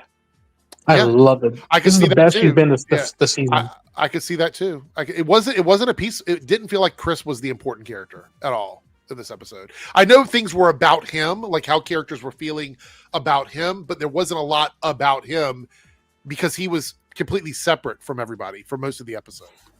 Any thoughts, Joe? Anything to say about it? Not really. Well, you said you liked it. I didn't know if you wanted to chime in. And I mean, we're kind of picking it apart. There are some weird plot holes here, but I think I really just appreciated the character stuff, like the with him and Harcourt, and the way the gang kind of came together and was like, hey, we're better off when we are doing our own thing and not following orders. I actually think James Gunn, and somebody mentioned this earlier in the chat, and my friend Pagey's mentioned it. James Gunn is a really good character writer. He does relationships really well, which is why I think Guardians of the Galaxy was so successful, because he's really good at that. I think my issue is looking at this episode, all of the character moments were done really, really well. I don't think there's any individual scene where I feel like they dropped the ball on, doing something they were supposed to be doing. I think everybody did a really good job.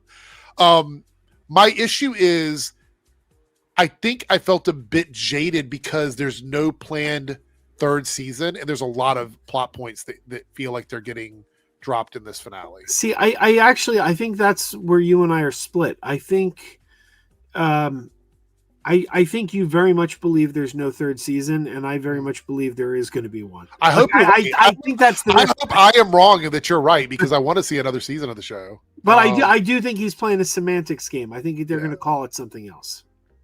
Let's see what else did I have here. Only a couple more things. By the way, I loved the after credits, the joke. Oh, the additional joke from Economos. Yeah. And the police were like, "You can't do that." He's like, "I got a license." They said that in the podcast that all of that was improv.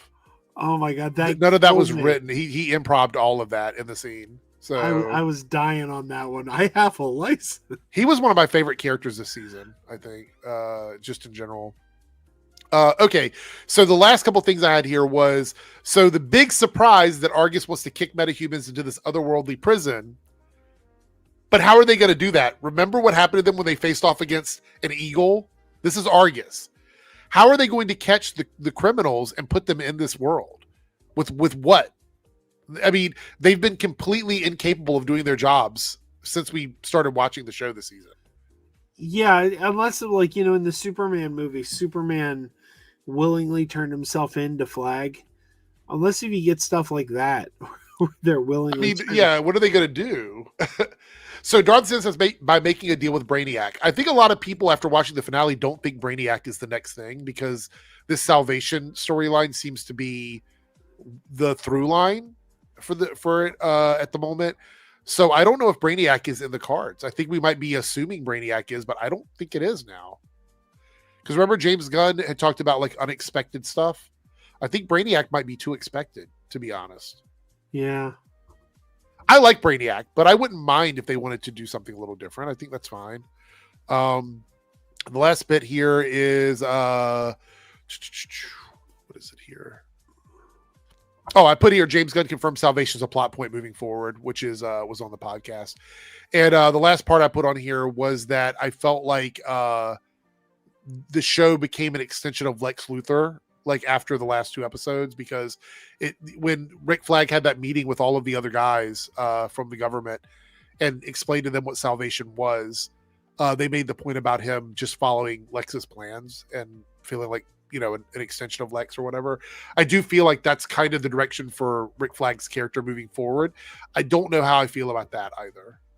I don't know why. I go back and forth sometimes with people on this because of Rick Flag as a character.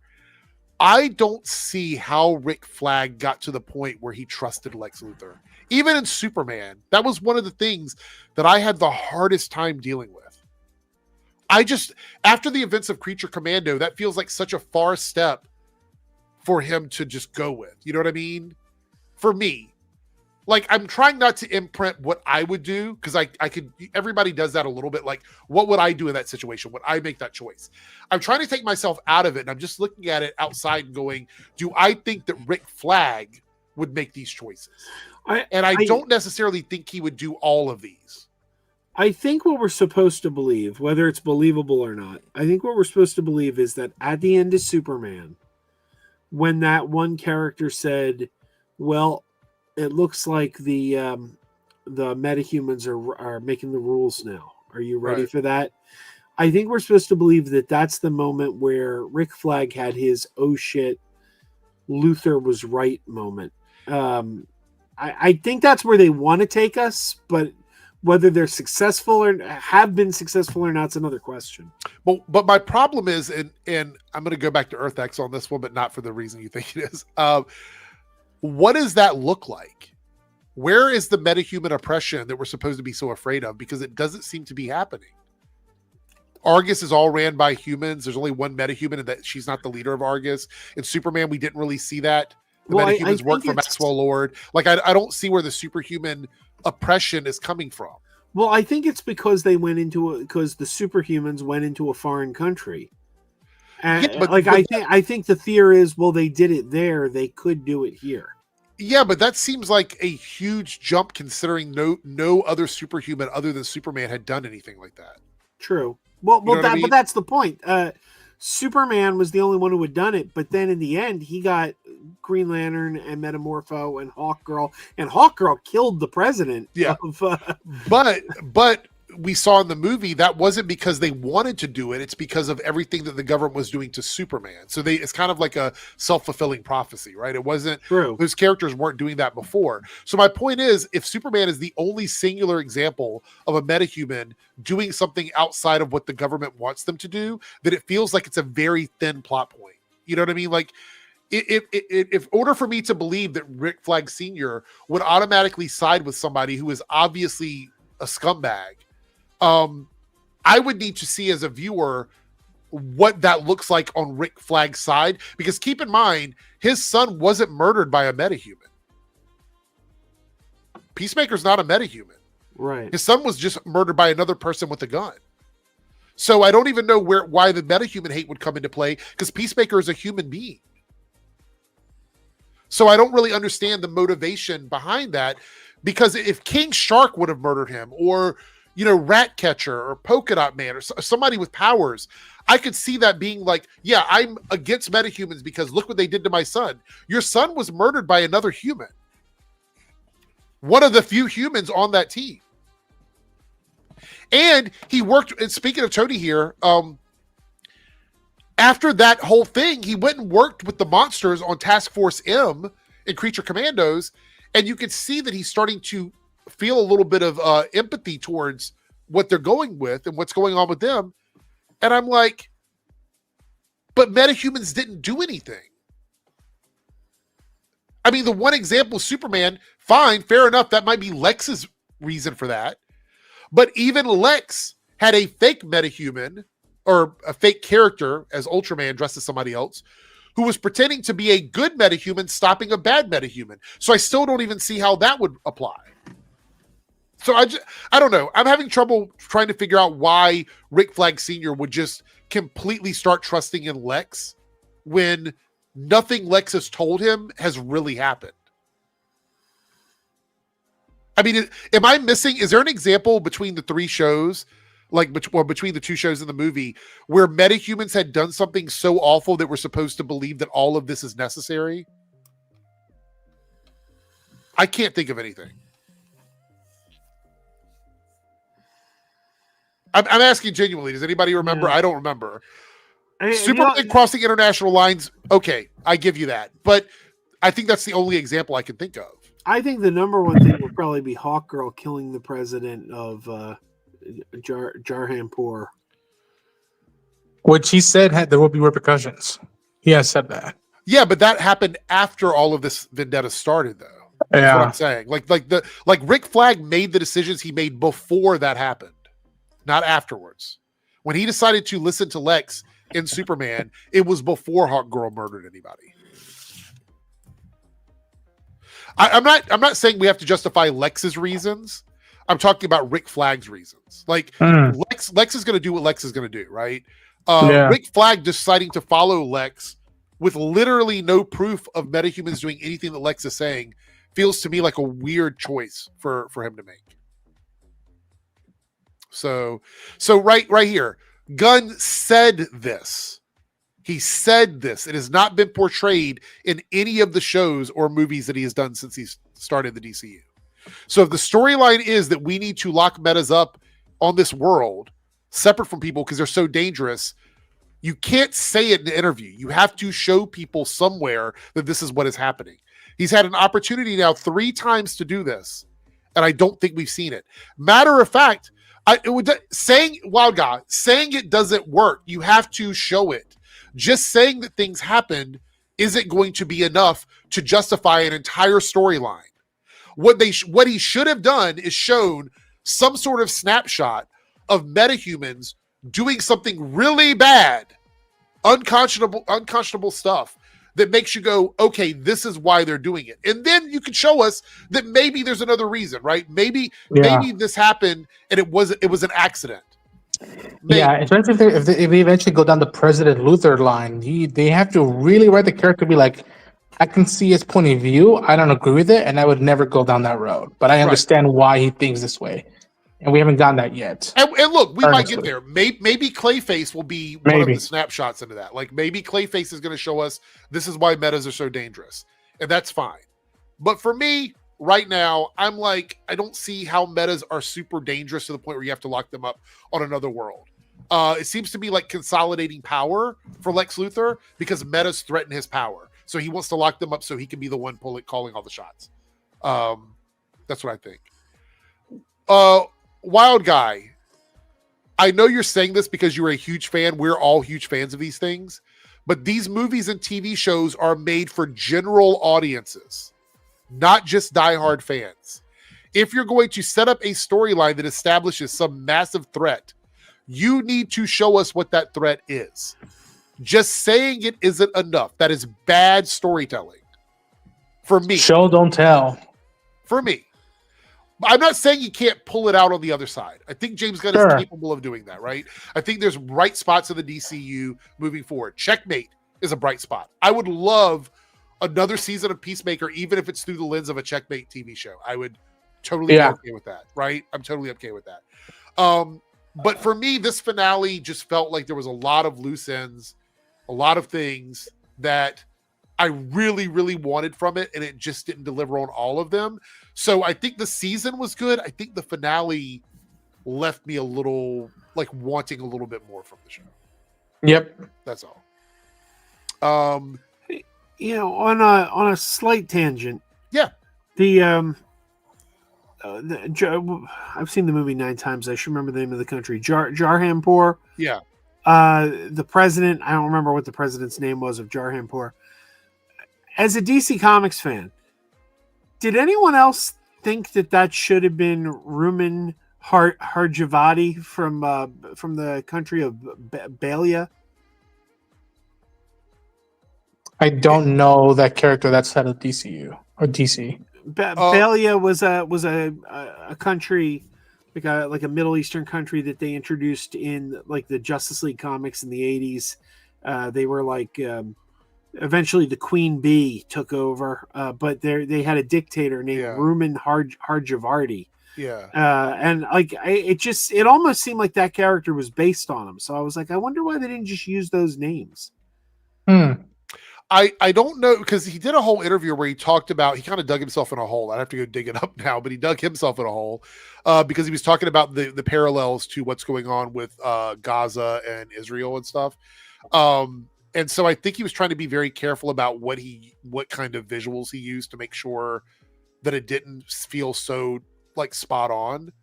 I don't think he did a good job because I think people still drew the parallels anyway. But that might have been why. Maybe he felt like that was too close to like the actual conflict that was happening. Wild Guy says Gunn was going to use Balia. It's funny. You read the comics. Yeah. You never know how these things are pronounced because they don't say them out. You're reading them. So. Right. Morgan here from over at the Showcast, $5 super chat. Oh, Fapcast, I should say. The Oppress the Metas plot works better in Marvel, where you have mutants that can be anyone and exploded powers. Yeah, that's kind of what I wanted. I wanted to see some collateral damage from metahumans that kind of convinced Rick Flag to do what he did. But if you look at like the Suicide Squad, you even look at the 11th Street kids, they stopped stuff from happening. So I'm not really sure why. You know what I mean? That was my takeaway on that. And I do Draven here. Not gonna lie, I'm kind of ready for a tonal change. Bring on Lantern, Supergirl, and Clayface. The reason why I'm excited for these projects is these are not, even though James Gunn is the overseer of like DCU, these are gonna feel different because they're not James Gunn things. So I'm very curious to what they're gonna feel like. I want to see what Lanterns is gonna be. I'm really excited for Supergirl. Probably one of my most anticipated movies, superhero movies. Coming up, if not the most anticipated, next to maybe Doomsday, and Clayface, which I'm not sure what Clayface is going to be, but the set photos look really good.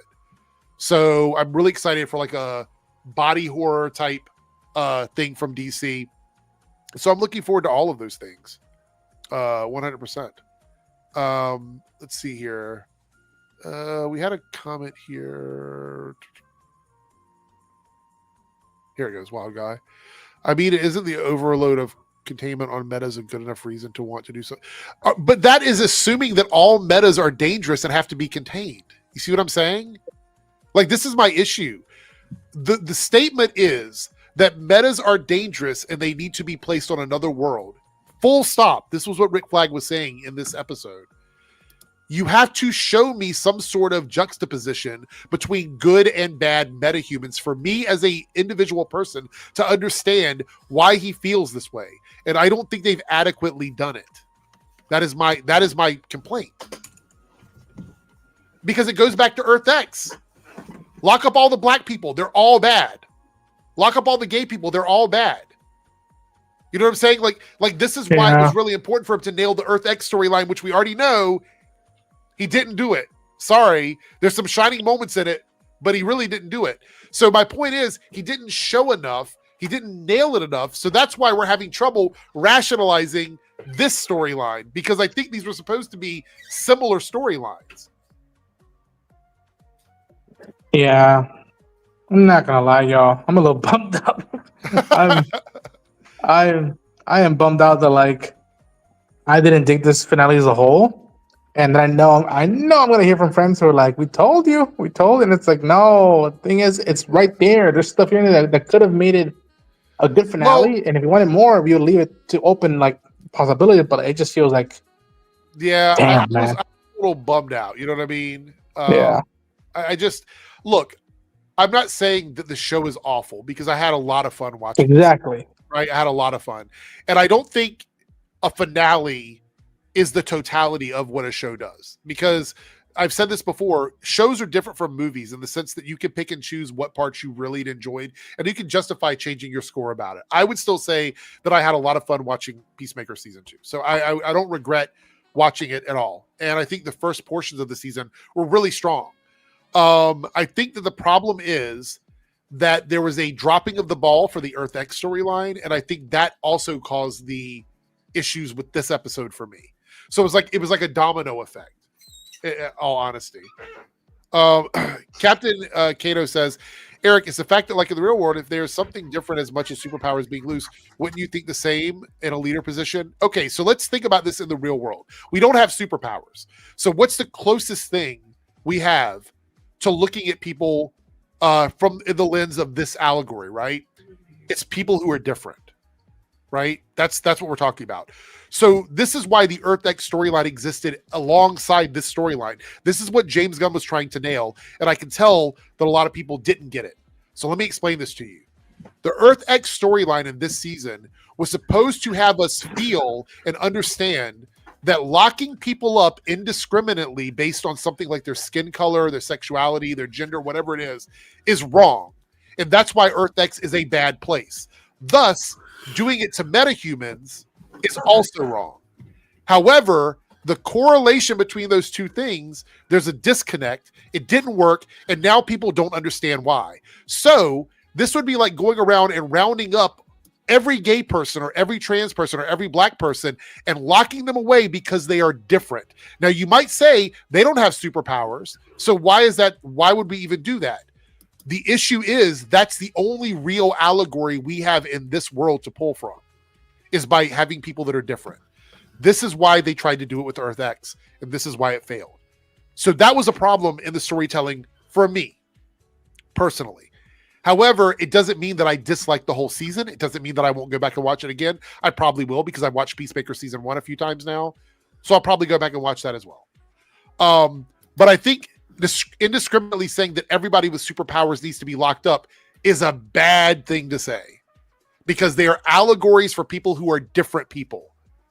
So I don't agree with that at all. I think that is a really, really, really shitty way to look at people. This is my opinion.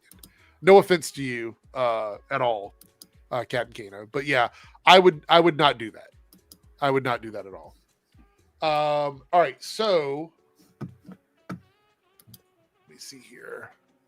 Where is super chats? Make sure I got everybody. I think we got everyone into the super chats. We did hit the goal. Let's see what the bonus topic is going to be for hitting the goal. With almost 50% of the votes, 49% here, top 5 worst series finales is what won. So let me write that over here in my notes. Let's see. And we will tackle this on another stream, but yeah, that's going to be the one that wins. How appropriate, I guess. You know. So Captain Kano here, I guess, clarifies their statement. I personally am not connecting the difference to powers. I mean, if there's anyone who has anything more that will hurt people, the less or the most, I can see him be protecting. So do you want me to get real right now? Is there room for me to be very real about this for a moment? I don't want to sound preachy, but I feel like I sort of have to do this. There's a big contingency of people in this country who want to correlate violence with certain groups, whether it be black people or trans people or whatever. So they want people to believe that those people in those groups are threats to society and should be treated differently because they are very dangerous. Look at the Latino community right now. Look what they're going through. Yeah. I have to look over my shoulder when I go out. That's the correlation that James Gunn is trying to make with this storyline. And I know it's very, very, very surface level because it is James Gunn, but that is the story he's telling. And the reason why is every comic book story that has ever told a story like this has been done through the lens of treating marginalized people differently in this country and in this world. It just is. People could argue that, oh, it's just a story, it's just a story. It's always an allegory for something like that because we're supposed to feel some sort of emotional connection to those stories. That's why they exist that way. So I know that you may not see it that way. That might not be the way that it's perceived for you, but that is why I think James Gunn dropped the ball. That's why I think the Earth X storyline was a big problem. And the more I see comments where people don't necessarily get the message he was trying to convey, the more angry it makes me that he didn't nail that storyline. That's me personally. I could be completely wrong. You guys can have a different take on it. That's my take. So. No, yeah, I understand that.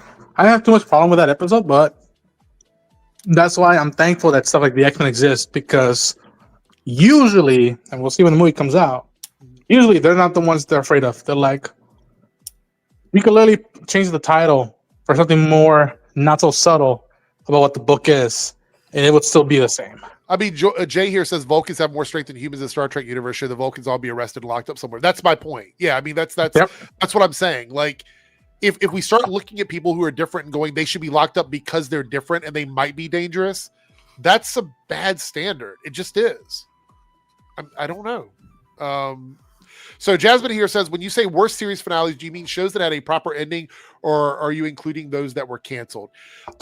Anything, personal preference. So if you watched a show and you were enjoying the show, you were having a good time with it, and the series finale was shit, there's a couple shows I'm thinking of right now in my mind, that would count. Even if it was canceled, doesn't matter. If it was supposed to be a season finale or series finale, it could count. I'll tell you what. You know what would make a great season finale?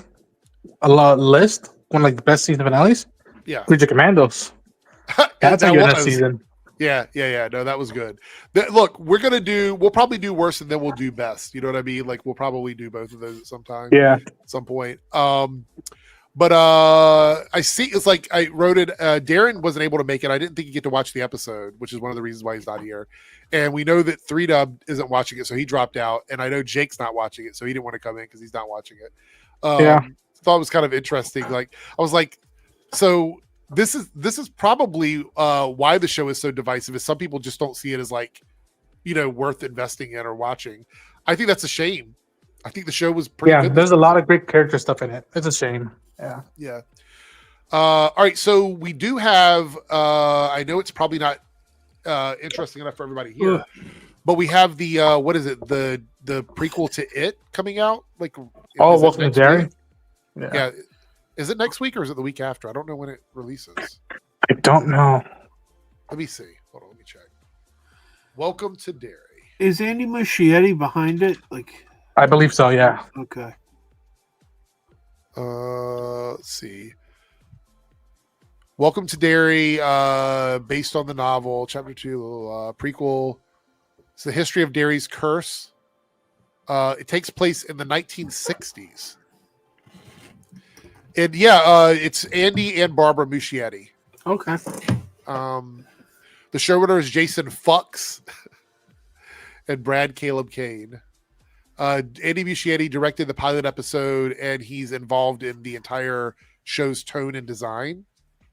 So, how do we feel about Andy Muschietti doing the Brave and the Bold movie, if that's actually going to happen? I'm extremely excited about it. Because a lot of people say that his best stuff in the Flash movie was the Batman stuff. So. Yeah, sure. I mean, I loved the It movies. It 2 wasn't as good as It 1, but I loved both of them. And I was just blown away by The Flash. I saw The Flash 5 times theatrically. Like, I love that movie so much. That is a hill that you're probably going to have to fight on for a long time because a lot of people don't like that movie. So I don't believe them, though. Like, I honestly, I mean, I'm sure there's some people that just genuinely don't like the movie, but I think most people are bringing the baggage of, I don't like Ezra Miller, which is understandable. Yeah. But like, I remember, like, when the movie came out in theaters, if you read the reviews, there were negative reviews that were just like, Ezra Miller is a disgrace. Ezra Miller shouldn't be starring in a movie. There's a scene where the Flash saves babies, and all I could think is, why would you let this predator around these children? And I'm like reading this, and I'm like, this isn't a legitimate review. You're not reviewing the movie. I will say, I think young Barry is Ezra's best Barry. I think it's the most dynamic Barry Allen he's played in all of the DC. Oh, his alternative? Yeah, the younger version. I'll say this. I felt like he was a more interesting character than the Barry we had from the main timeline. He does a good job performance-wise, but like to me, the movie is like, well, who's the villain? I'm not too attached with the villain side, and visually, that's a whole other conversation. Like the visual choice for this movie. Yeah, I love here. But young Barry was better. Totally. Yeah, I think from what I saw of him in the first It movie, his version of It, I really dug, and I say give him another shot. Let's see what he does. And I also think, is he going to be? I wonder, is he going to get a chance to take part in the casting of the roles, or is it all going to be James Gunn casting? I wonder for Brave and the Bold. I hope the directors are in the room, because it would feel really weird that the director didn't get to choose who they wanted to cast. Do the directors choose the actors in the MCU, or does Kevin Feige make those decisions? Let me double check. Let me see. Let's see.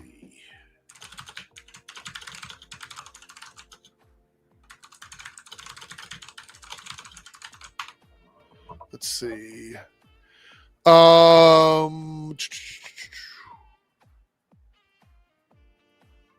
hold on. So Sarah Finn is the casting director for most MCU projects. She's been around since Iron Man 2008. Sarah Haley Finn. Yeah, she's the main casting director for the MCU. Yeah. It says here that some directors do get say in it. Like it actually, where's it at here? Hold on, I scrolled up too far. Taika Waititi had a lot of say in who got cast. He was the one that cast Tessa Thompson. Ryan Coogler had full control over the Black Panthers cast.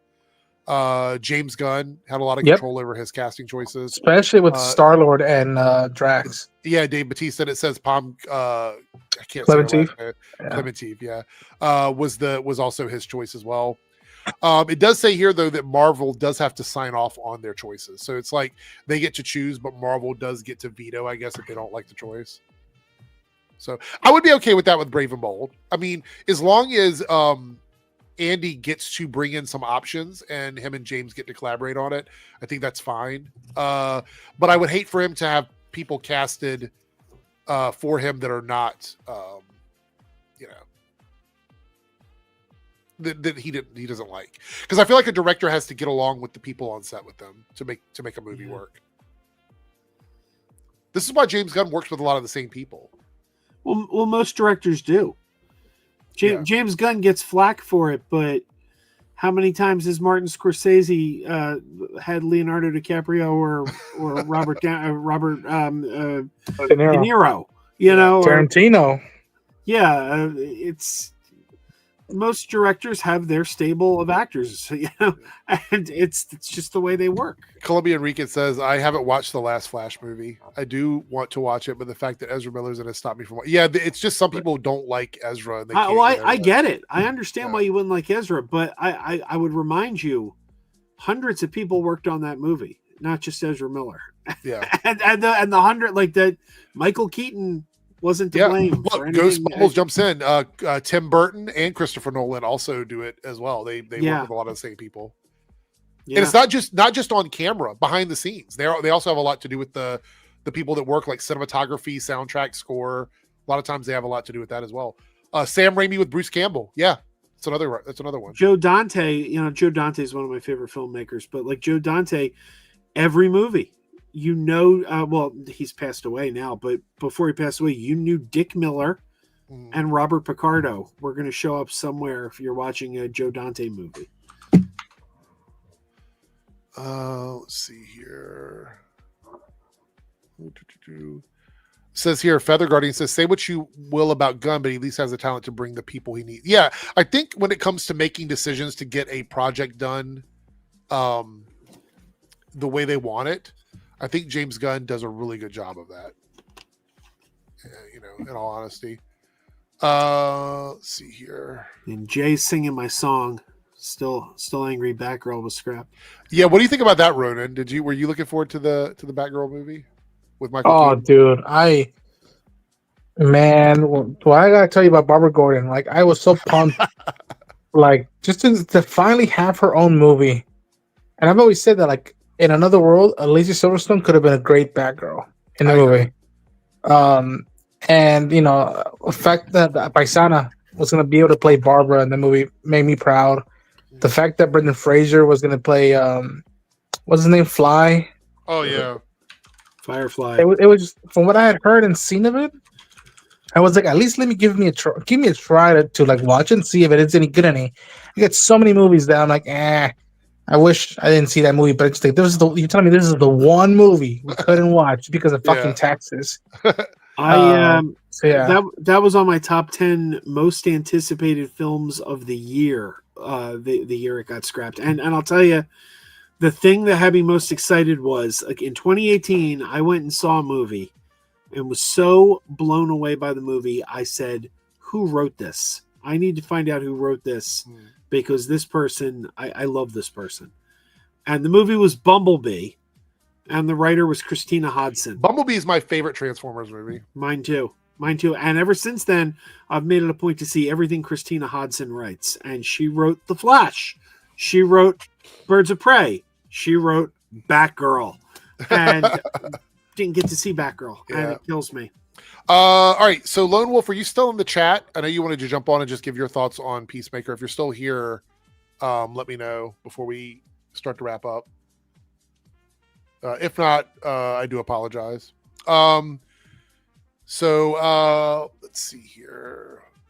Make sure I got all the super chats, all the member chats. I do. I think I got them all. Thank you guys so much for donating tonight. You guys have been really generous. So they canceled an Assassin's Creed game that was going to deal with a black man and the KKK or something. I didn't see all the details on it. But oh, that would have been sweet. That was like the Black Klansman right there. Just like yeah, I think it was. Day. I didn't really see a lot of details on it. I just saw it was canceled. Hey, Lone Wolf, if you want to jump on for like 5 minutes and just give your thoughts on Peacemaker, you definitely can.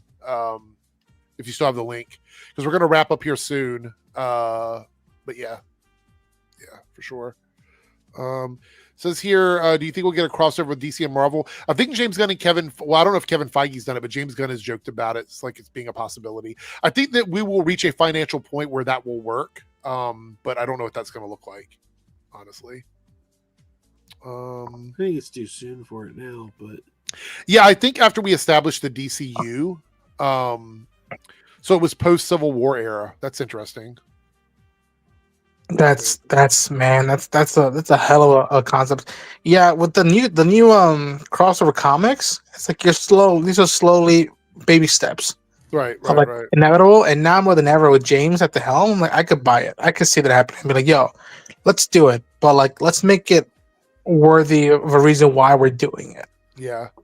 All right. So before we wrap things up, Lone Wolf is in the green room. I'm gonna bring you up on stream. Here, can't tell if your camera's not working or whatever, but I'll bring you up on screen, and I want to hear what you think, Lone Wolf, because you said you had something you wanted to say about Peacemaker, and you've been on the show before, so let's bring you up on the stream here. There we go. Good to talk to you, Lone Wolf. What did you think of the Peacemaker season 2 finale? Hello. Just want to make sure you can hear me. Yeah, we can hear you. Okay, cool. Yeah, I will say I think the episode was okay. I didn't hate it. I think the previous episode was a lot better. Mm-hmm. But the thing I want to say is, so I know when James Gunn kept saying we're going to have like this big cameo and things. Honestly, the way I see it now, the more I thought about it, is I think the whole Salvation was the cameo. I don't think it was a character. I know he said character, but I think he was intentionally misleading us on purpose. Okay. Which I found quite interesting. You mean like introducing that story from the comics as like this is the cameo is the story is what you're saying? Correct. Okay. Yeah. And I don't I am curious to see where Salvation goes. Because I was looking up the storyline and what characters I'm gonna go read it tonight. I'm gonna read it tonight. I've already like bookmarked it. I'm gonna go read it before bed tonight. So. I did send you a Discord link of the characters that are in that storyline. If you're curious just to know which metas are involved. I think it's some Flash people in there, isn't it? Like some Flash rogues in there, I believe. Yeah, there's some Flash rogues. However, the three main characters that it centers on, like from the article I sent you. Well, it's a Wikipedia page. The main camps is Joker, Lex Luthor, and I think the third one is Vandal Savage. Ooh. If I remember correctly. That should be really good. Not the one from the Arrowverse, but no. The one from the comics. So Stamina says, I'm gonna go watch the podcast thing. I know the comments on a video are fit to be crazy though. Yeah. His podcast from tonight, by the way, he spent a good half of the podcast going on and on about the musical choices and the live bands and everything in the episode. And I'm like, oh no. It's like I was so disappointed by that, to be honest. So Salvation actually is in the comics. It's a run from around 2007, 2008, I think is what they said. So yeah, it is a storyline from the comics. But also, what I do like is that Salvation sets up Apocalypse, and then it also sets up Final Crisis. So Ooh. I like that. So it's gonna be a good read. I'm excited. Yeah, so I'm curious to see how James Gunn goes about setting up Final Crisis and the Apocalypse. But also, I remember you were talking about how, I don't mean to harp back on it, but you were talking about the metas not being really addressed. Yeah, I feel like that's going to be more of like an over large kind of story where it's like it's going to be more of the it's going to be like a build up scenario where it's like we'll meet a couple here and then we'll meet a couple in the next. So you're thinking like little breadcrumbs of like metas doing things over time is what you think is going to happen. Yeah, I think it's going to be more of a breadcrumb kind of storyline.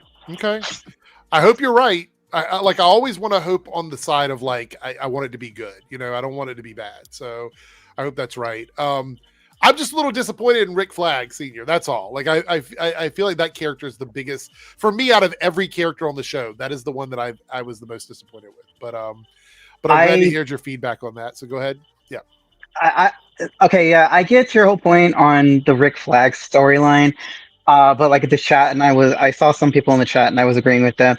I saw Rick Flag more as not just being like he's evil. I think it's more he's just misguided, and I feel like he thinks he's in control. But I feel like Lex Luthor is the one pulling the strings and puppeteering him.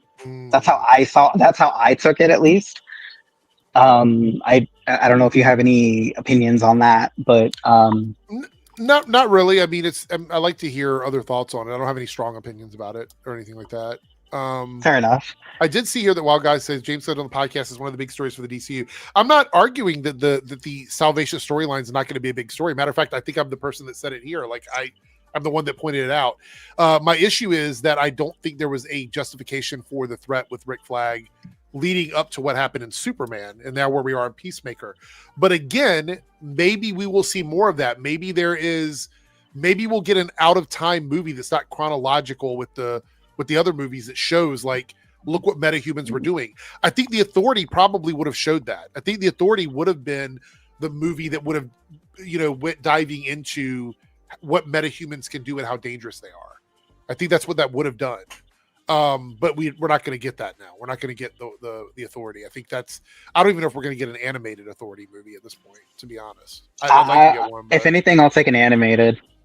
I would love an animated one, like Creature Commandos, but done as a movie. I'd totally be down with that. I would be 100% just because like how obscure they are. I think they would be more fitting for like an animated series, because if you make it as a movie, they're going to be more niche and unknown, kind of like how Guardians was, but they're going to be too niche to the point where people are going to be like, I have no idea where this is or who they are or how they tie in. What if Sergeant Rock was the linchpin here from Jay? Oh God. So Wild Guy, I know you're trying to like really do that frontline stuff because you feel very passionate about it, but I'm talking about before the events of Superman. I keep repeating that over and over again. I understand they might show it later on. That's not my argument, and that's fine. I'm talking about prior to that. But anyway, Lone Wolf, we're going to wrap things up. So is there anything else you wanted to say before you jumped out of here? Oh, yeah. I just, this is just some off-topic thing, but Joe, I just wanted to tell you, I wasn't trying to insult you when I mentioned Robert Meyer Burnett. It's just you were I don't know. I think he's a cool guy. I would love to know why you think that's an insult, though. I was curious. It's funny because Eric and I were just talking about this a couple of weeks ago. I got very mixed feelings about Robert Meyer Burnett. I met him. I've hung out with him. And he was quite nice in person.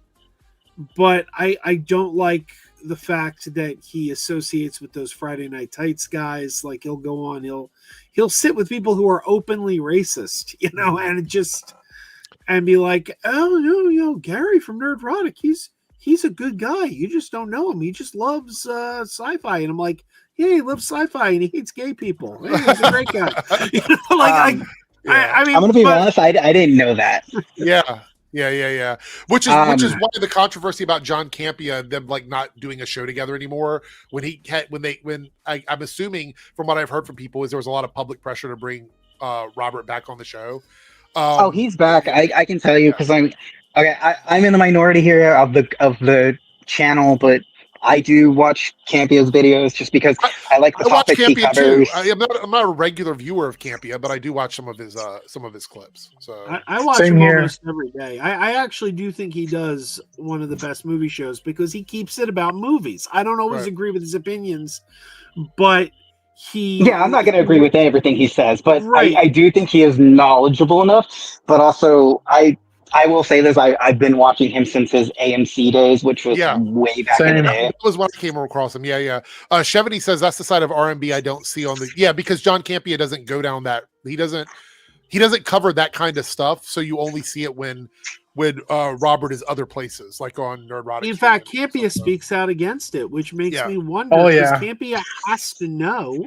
He has to know that Like he'll reference Geeks and Gamers and Nerdrotic. He won't name them by And those name. go fuck them, yeah. Yeah, he won't name them by name, but he'll mention them. He'll call them like, "Oh, those cousin humpers in their basement who hate." He calls them cousin fucker humpers. Yeah. But loudmouth losers. And you'll notice Robert Meyer Burnett never says a word. He just sits there silently, and it's like Campy has got to know. Oh yeah, that guy sitting over there sits on their panels half the time. Yeah. Well, yeah, Draven, that was kind of when I was watching John Campia pretty regularly up until that happened. And then there was that whole thing about no, they're not real. They're not real. Like he acted like they weren't real. And then we found out they were. And I'm like, fuck this guy. And so I stopped watching it. I don't think that was his fault though. I legit don't think he thought they were real. And also he was not wrong when he said, "Look at Toby's dick." The lighting was off. Sure, but I will say though, like I said, I don't know. Like I said, he does say a few things, do a few things that I'm like, okay, that's a bit much. But I've always found him a bit entertaining on his live streams, at least. So like, which one, John or Robert? John. Okay. And I agree with that. I find John Campia to be entertaining. So yeah. Robert Meyer Burnett was also friends with John Schnepp, who was a big hero of mine. And I met Schnepp before. Yeah, me too. I met Schnepp multiple times, and let me tell you, before he left this earth, he made it clear where he stood on stuff outside of nerdom, and I was like, thank God. Okay, cool. He hasn't gone down the toilet. And I remember at one point, he literally, told said power in charge of the country to go fuck off in a panel at Comic-Con. I was there, whew. But it's fascinating how there's a lot of crossroads between these creators who you admire and respect their work, but then you're like, why are you friends with these people who are sure they're fans, but they are openly not welcoming of everybody? And that my family said, who you hang out with also says a lot about you. Yeah. That's a lot of people definitely feel that way. Yeah. Well, sorry, I didn't mean to cut you off there. No, you're fine. I was just gonna ask you. I can't. I don't. So that's not something I would super chat, but it's just more like something I like to ask you, in person. Not in person, but just online. I know what you mean. So I know your thoughts on Campia, but what are your thoughts with say Christian Harloff or Sean Chandler? Are you okay with those guys, or do you find them a bit pretentious? No, okay, so I don't know a lot about Christian. I don't really watch that content. Oh man, another OG. Yeah. But Sean, I've watched Sean's stuff for a while. I don't agree with their takes. I find that if I don't agree with someone, as long as they're not being a bigot about it, I don't really care too much. I can have a conversation with anybody that I don't agree with. It's just the ones where people are like, it's woke and there's a woman in the role, and I'm like, well, what am I supposed to what kind of conversation am I supposed to have? You don't want a woman to be a lead actress or something? Where do you go from there? You know what I mean? So as long as they don't do that, I don't care. I'll watch their content and I can disagree with them. But if you're saying oh, there was a black man as the lead actor and that's why Hollywood sucks, I mean, what are we arguing about, a movie or about whether black people should be in lead roles at that point? You know what I mean? I love when there's a movie that's got some kind of diverse casting, whether it be a black man or whatever, and they'll say they paid more attention, or they focused more on diversity casting and not the story. As if you can't have both. Right. No, that's you write your story. You do the casting after you've written your story. So it's not like we hired a diverse cast and told them to wing it. There was no script. Well, they don't even have to prove it. That's the issue, is they don't have to prove it. They can just say it. They'd be like, yeah, they ticked off the boxes. What proof do you have of that? You don't have no proof of that. So that's how I feel about it. The other thing I was gonna say, it's funny that because it's funny you mentioned the whole woke thing, because I was watching a video a few years back from Sean, and he was talking about the whole woke commentary thing and how he views it. Yeah. And his viewpoint of it was, it's just a buzzword that people use to give high fives to their buddies, and it doesn't actually add anything of validity to the conversation. It's just a word, and it has no meaning. people forget where the word comes agree with from. that. Yeah, I used to agree with that, but I've realized that's not the case. Go ahead, Ronan. I'm sorry. I don't know. I'm just saying that like when people use it, people really don't do a modicum of research and realize where these phrases come from and how it's almost like what you're saying doesn't make sense with what you're trying to imply. You're implying that you feel that people who don't look like you, who normally don't get the attention, shouldn't start getting attention now. And like you use these words, you use very similar thumbnails. You're probably putting out 5 videos a day because you got nothing else to do, and it's just like, it's you could it's like watching a game that you know where the result's going to be at, and there's nothing new or fascinating or anything like evolving. It even goes further than that. Like to sort of piggyback off of what Joe was saying here, why would it be wrong to diversity cast? Say, for example, you were doing that. Say, for example, you wrote your movie out and you were casting and you said, I don't care if it's a man, woman, what their race is, what their gender is, what their sexuality is. I just want to get a diverse cast of people that can do the job I want them to do. What's wrong with that? What's the issue with that? There's no issue with it unless you already have decided that you're going to dislike it because of that reason. You know what I mean? That would be the only reason you would say that. I don't know. I have a hard time, even being a person of my age, as old as I am, looking at people in my same age group that feel this way. It's so confusing to me. I'm like, I grew up in an era where people were all about just hanging out with people and having fun and doing what they want. And now we have a bunch of gatekeepers. It's really fucking weird. It's really weird. Yeah. I mean, it's just gotten more annoying over the years. Yeah. Like, I will say though, like for me, like to not engage with like any of that type of content, anytime I scroll through YouTube and I see a video where it's like someone going, oh, this game is woke or the movie's woke or oh, the failed cinematic universe, James Gunn's, like those, like anytime I see anything that's like related to nerdrotic or just any thumbnail or title that has that same vibe, I instantly hit the tab and I just go, not recommended, block the channel, not interested. I get it. No, I totally understand. There's a lot of people that don't even understand how I can cover it all the time. They're like, how do you listen to these people? And how is it that you deal with it? And my sort of situation is, I feel like, and maybe I'm being presumptuous here, I feel like I am smarter than them.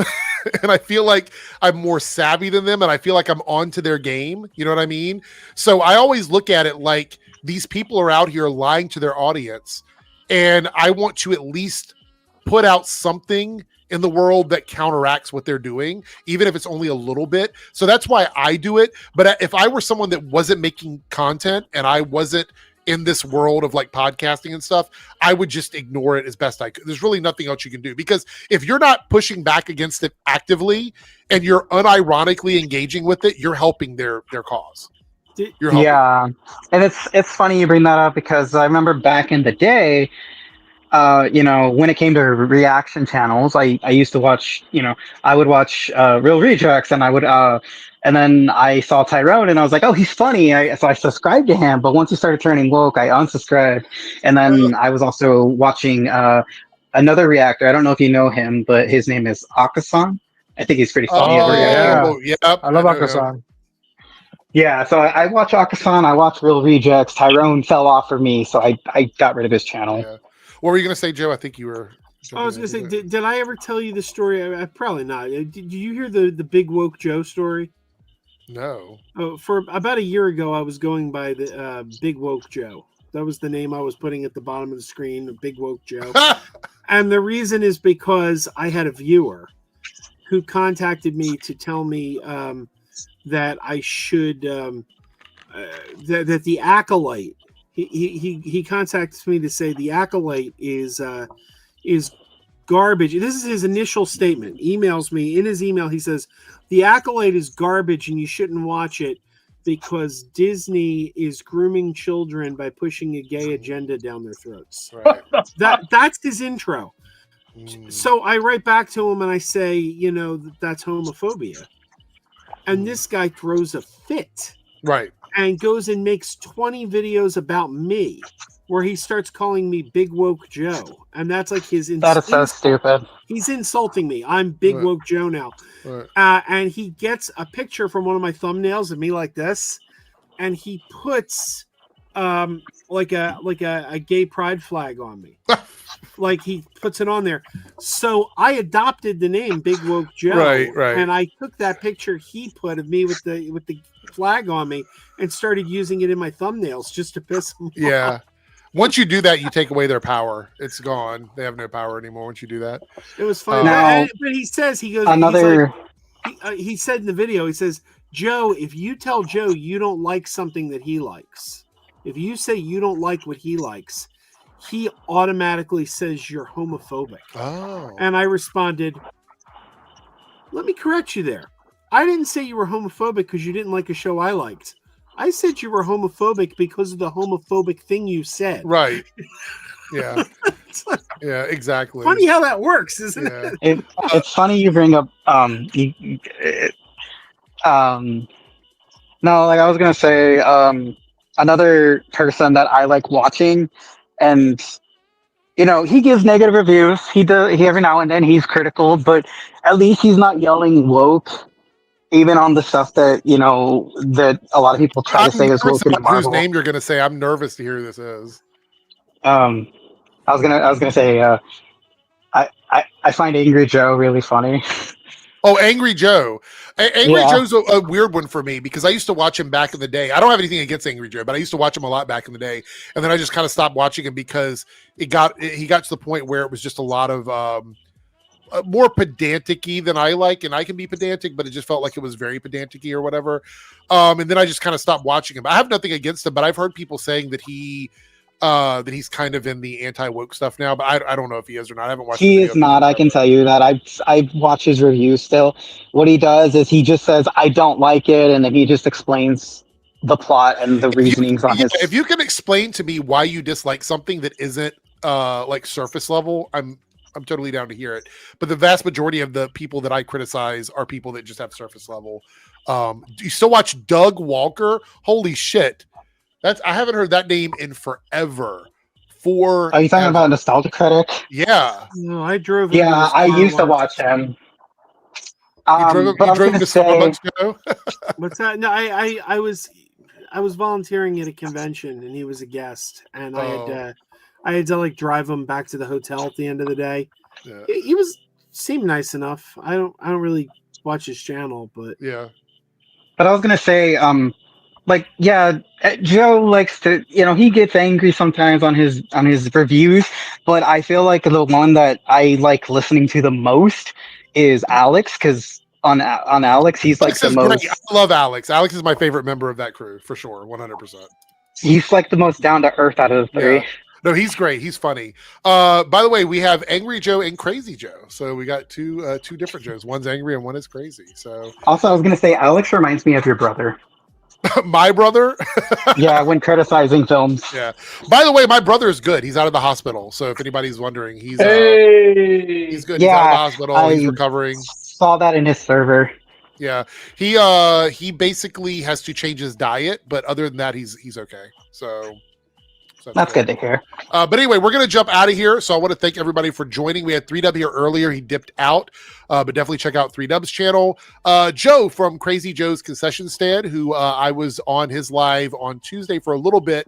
Are you going to be live regularly on Tuesdays or no? I'm gonna try. My goal is Tuesday. By the way, I threw down one of my thumbnails from last year when I was when I was using that picture that the guy made of me. Oh my god, he didn't even make it look. It's just kind of plastered on there. That's hilarious. That's really no, but I started using it in thumbnails all the time after he did. Yeah, that's pretty funny. That's pretty funny. But yeah, so check out Joe's channel. I'll probably be live this Tuesday at 10:30. Yeah. Ronan in the house. Is your Peacemaker review up already, or is it going out tomorrow? What's it looking like? Should be going within the hour or like an hour and a half, depending how YouTube's acting. But tomorrow I'm doing my spoiler stream. So that should be an interesting talk with everybody else. Everybody. Yeah, go over and support Ronan's stream tomorrow. And Lone Wolf, thanks for the super chats. Thanks for joining us and giving us some stuff to talk about.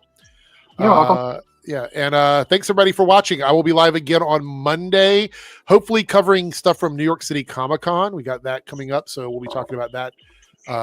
Before we go, yeah.